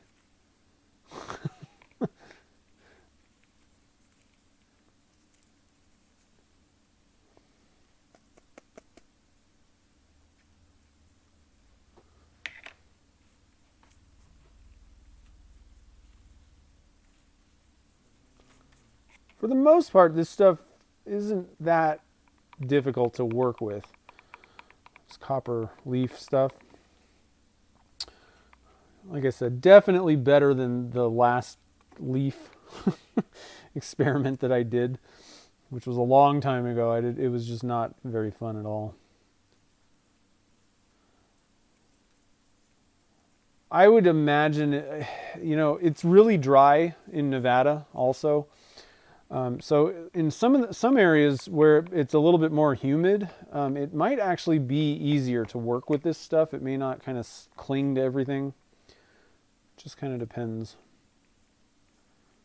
Might have a little bit more static in the dry climate that we have here. That would be an interesting thing. I should talk to Casey about that. Seeing if I can try and kind of break some of these up in the resin, but I don't think so. Kind of stay the same size.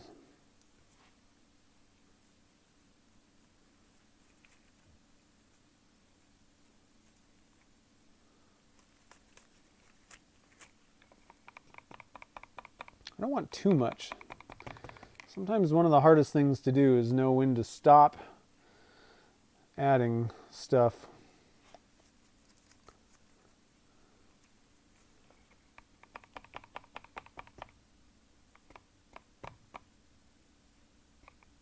I think that's probably pretty good. We don't really want too much. We're just adding a little bit of something extra. Maybe one more piece, one more little chunk. We'll call that good.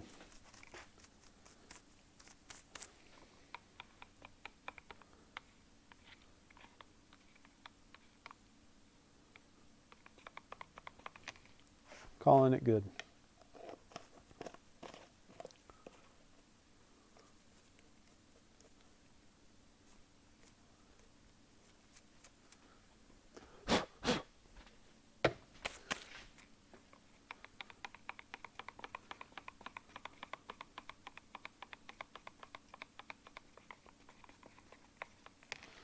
All right, I think we're good to go. So what I'm going to do here is we're actually going to pour a little bit in the bottom first.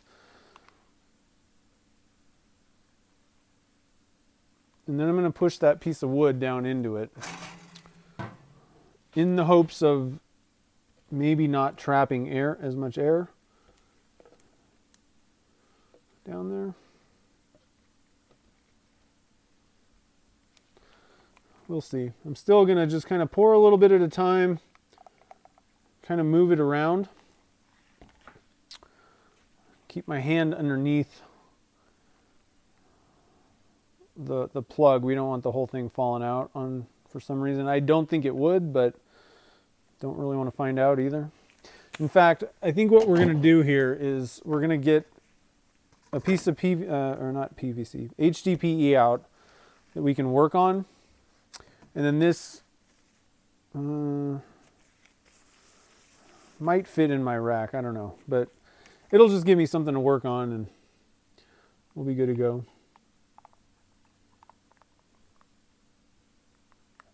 Pour a little bit more in there. Hopefully we have enough resin. I think we're good. And I'm just going to kind of, like I said, make sure that there's no air being trapped in one area or another.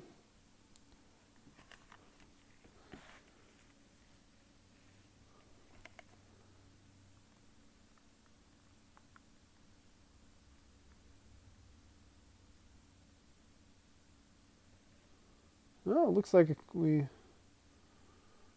pretty much dead on with the calculation for the resin there.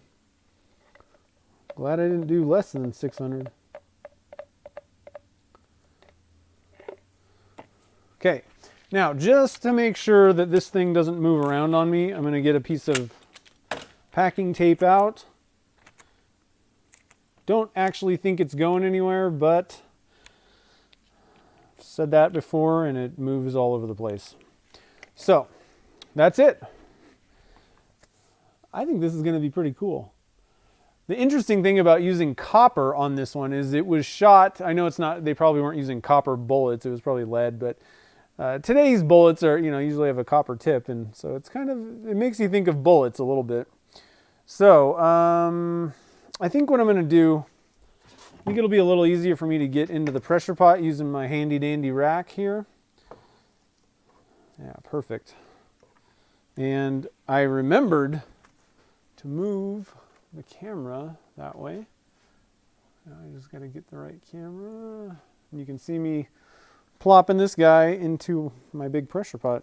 So again, this is the 5-gallon, a 5-gallon version.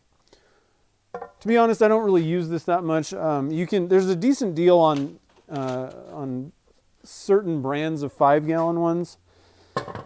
I find them to be a pain, honestly. The lid, everything's twice as big. It's twice as heavy, and it takes twice as long to fill up with air as well. And for me personally, I'd rather use a 2.5 gallon for most things. But, having the size allows you to do either a lot at once or, big things. So I like having access to a 5-gallon, but I'm definitely not going to use it daily. Okay, so we got that nice and locked down. Let me get my air hose out. It's nice having a air hose with a retractable coil. And again, 70 PSI.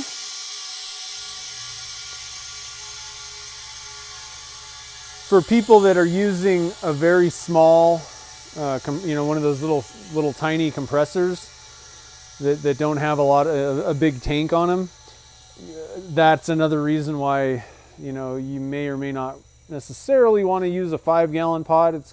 Your compressor's gonna have to turn on every single time in some cases. just a couple thoughts. That's not like the worst thing in the world, but and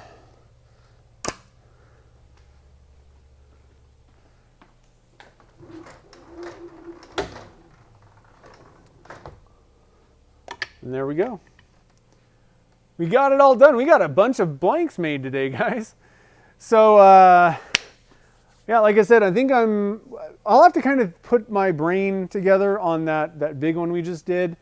I mean, the obvious choice would be to make a sphere out of it or something like that, but there might be something else we could do with it that will keep everything pretty much intact.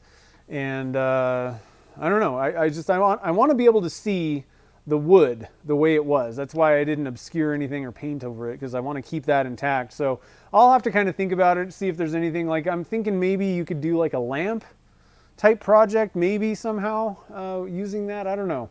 But it should be pretty cool. And then we got a slew of pen blanks that should be pretty awesome. I can't wait to cut those guys up.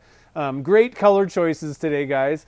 And then we have the stopper with the silver leaf that we cast in it. So if anybody is just kind of joining the fun, we're going to be closing it down here in a sec, but you can kind of go back and see all the cool stuff. We did quite a few different types of things today, so it was a pretty fun one. I had a good time. Let's see here. Doug's here. Nice. We found you. He was at the Lost and Found. And Bruce just made it, so I saw you came in. Nice. Yeah, like a nightlight or something like that. I don't know. But anyway, so is there anything else? I think I thought of something.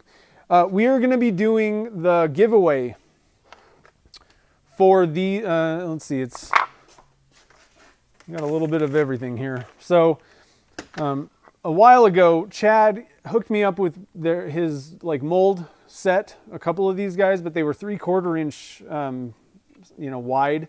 And I really kind of prefer using 7/8. I like that extra room to be able to kind of push stuff down into there. And so I have an extra one. He actually then sent me a 7/8. So I have a whole set. Like, I got a 5 blank one and a 2 blank one. And the Maker's Select, this is like the rack thing that you can use to pop the blanks out. To be honest, I haven't even used this thing yet. I find it easier to just use a little bit of stoner and then just hit it with the air hose, but it's going to come with that. So we're going to do a giveaway for all 3 of these guys. There's going to be one winner. And I wanted to also mention, guys, I think that we're going to have a discount code. So that should be coming up next week. Let's see. So today's Friday. In 2 days, there's going to be a video that I'm posting. It's going to be kind of like setting up your casting area, 5 tips for that. So then a week from Sunday, that's when we're going to launch the giveaway. I'll do a video using that mold, make some blanks, probably do the graffiti style thing, but that's when the giveaway is going to start. So like a week from Sunday, that's when it'll start. So keep your eyes peeled for that. Probably going to be a discount code for Turner's Warehouse as well. So if you need to stock up, that'd be a good time. And that's probably going to go for a week. We'll announce the winners at the end of that week, then the following Sunday. So that's coming. Finally got that giveaway together going. The problem was I wanted to talk to Chad and see if he'd get us a discount code. And it's just one of those things. I kept forgetting to do that, and who knows? It's hard to get on top of some of these things. But I should have these pulled tomorrow, so be looking on Instagram and Facebook for posts about the blanks that we made today. Get some pictures of those. Trying to think if there's anything else going on here. Oh yeah, I guess I'll mention the just launched, for people that may not have heard earlier, just launched a brand new pen blank for autism awareness. Now, and it's already been brought up, it's a very clear blank. So, you're going to have, it's going to change a little bit if you're making a kitted pen, if you're drilling and putting a tube in. The way to get around that and kind of keep it similar to what it looks like now is to use a nickel plated tube. But the other way you can go for just a pen is go with, painting the inside of the blank, and then, whatever, all the clear portions are going to take on that color. So it's going to change it. However, for diamond painting pens, and handles and other things, probably kitless pens, it'll keep the blank intact. And man, these things are killer. I love these blanks. It's got the little holographic puzzle pieces in there. So they're available on my site. There's a, I'm just going to grab a link real quick. I don't think I have a link in the show notes yet. So here's the link in the chat if anybody wants to go check those guys out. They're available for pre-order. I need to stock up my inventory, so it's going to say that they're back ordered, which they kind of are. I'm making them this week. They should be shipping within about a week. So I just wanted to mention that. And yeah, so that's about it. Only 2 hours. Yeah, we got through it today a little bit quicker. What's going on? Where's my intro cam? Anyway, so thank you guys all for joining the fun. I hope everybody had a good time coming up with some cool colors and watching some fun casting. Hopefully you guys will take something that you learned from this, take it into your shop, and go make something fun. Yeah, I guess that's about all that I can think of that I can share with you guys today. I got to get some more work done. I got to get some more pen blanks made somehow. I guess I don't have any more pressure pots, so maybe I won't be doing that. But anyway, guys, so next week, tentatively, we should maybe be doing another stream on Monday. We'll have to see. Monday, I've been trying to add, usually my normal day is Fridays at 3 p.m. Pacific time, so weekly Fridays. I've been trying to add some more streams in, because I know a lot of people are kind of stranded at home. Give you guys a little bit more content. So hopefully, tentatively on Monday, maybe we'll fire up another stream and maybe turn something or do something. I'm not entirely sure. If not, then maybe Wednesday and definitely next Friday for sure. So keep your eyes peeled on Instagram and Facebook. That's where I'll let you know. I can't really schedule these extra ones because I don't know what my schedule is going to be like. I usually let people know about an hour or two beforehand on Facebook and Instagram.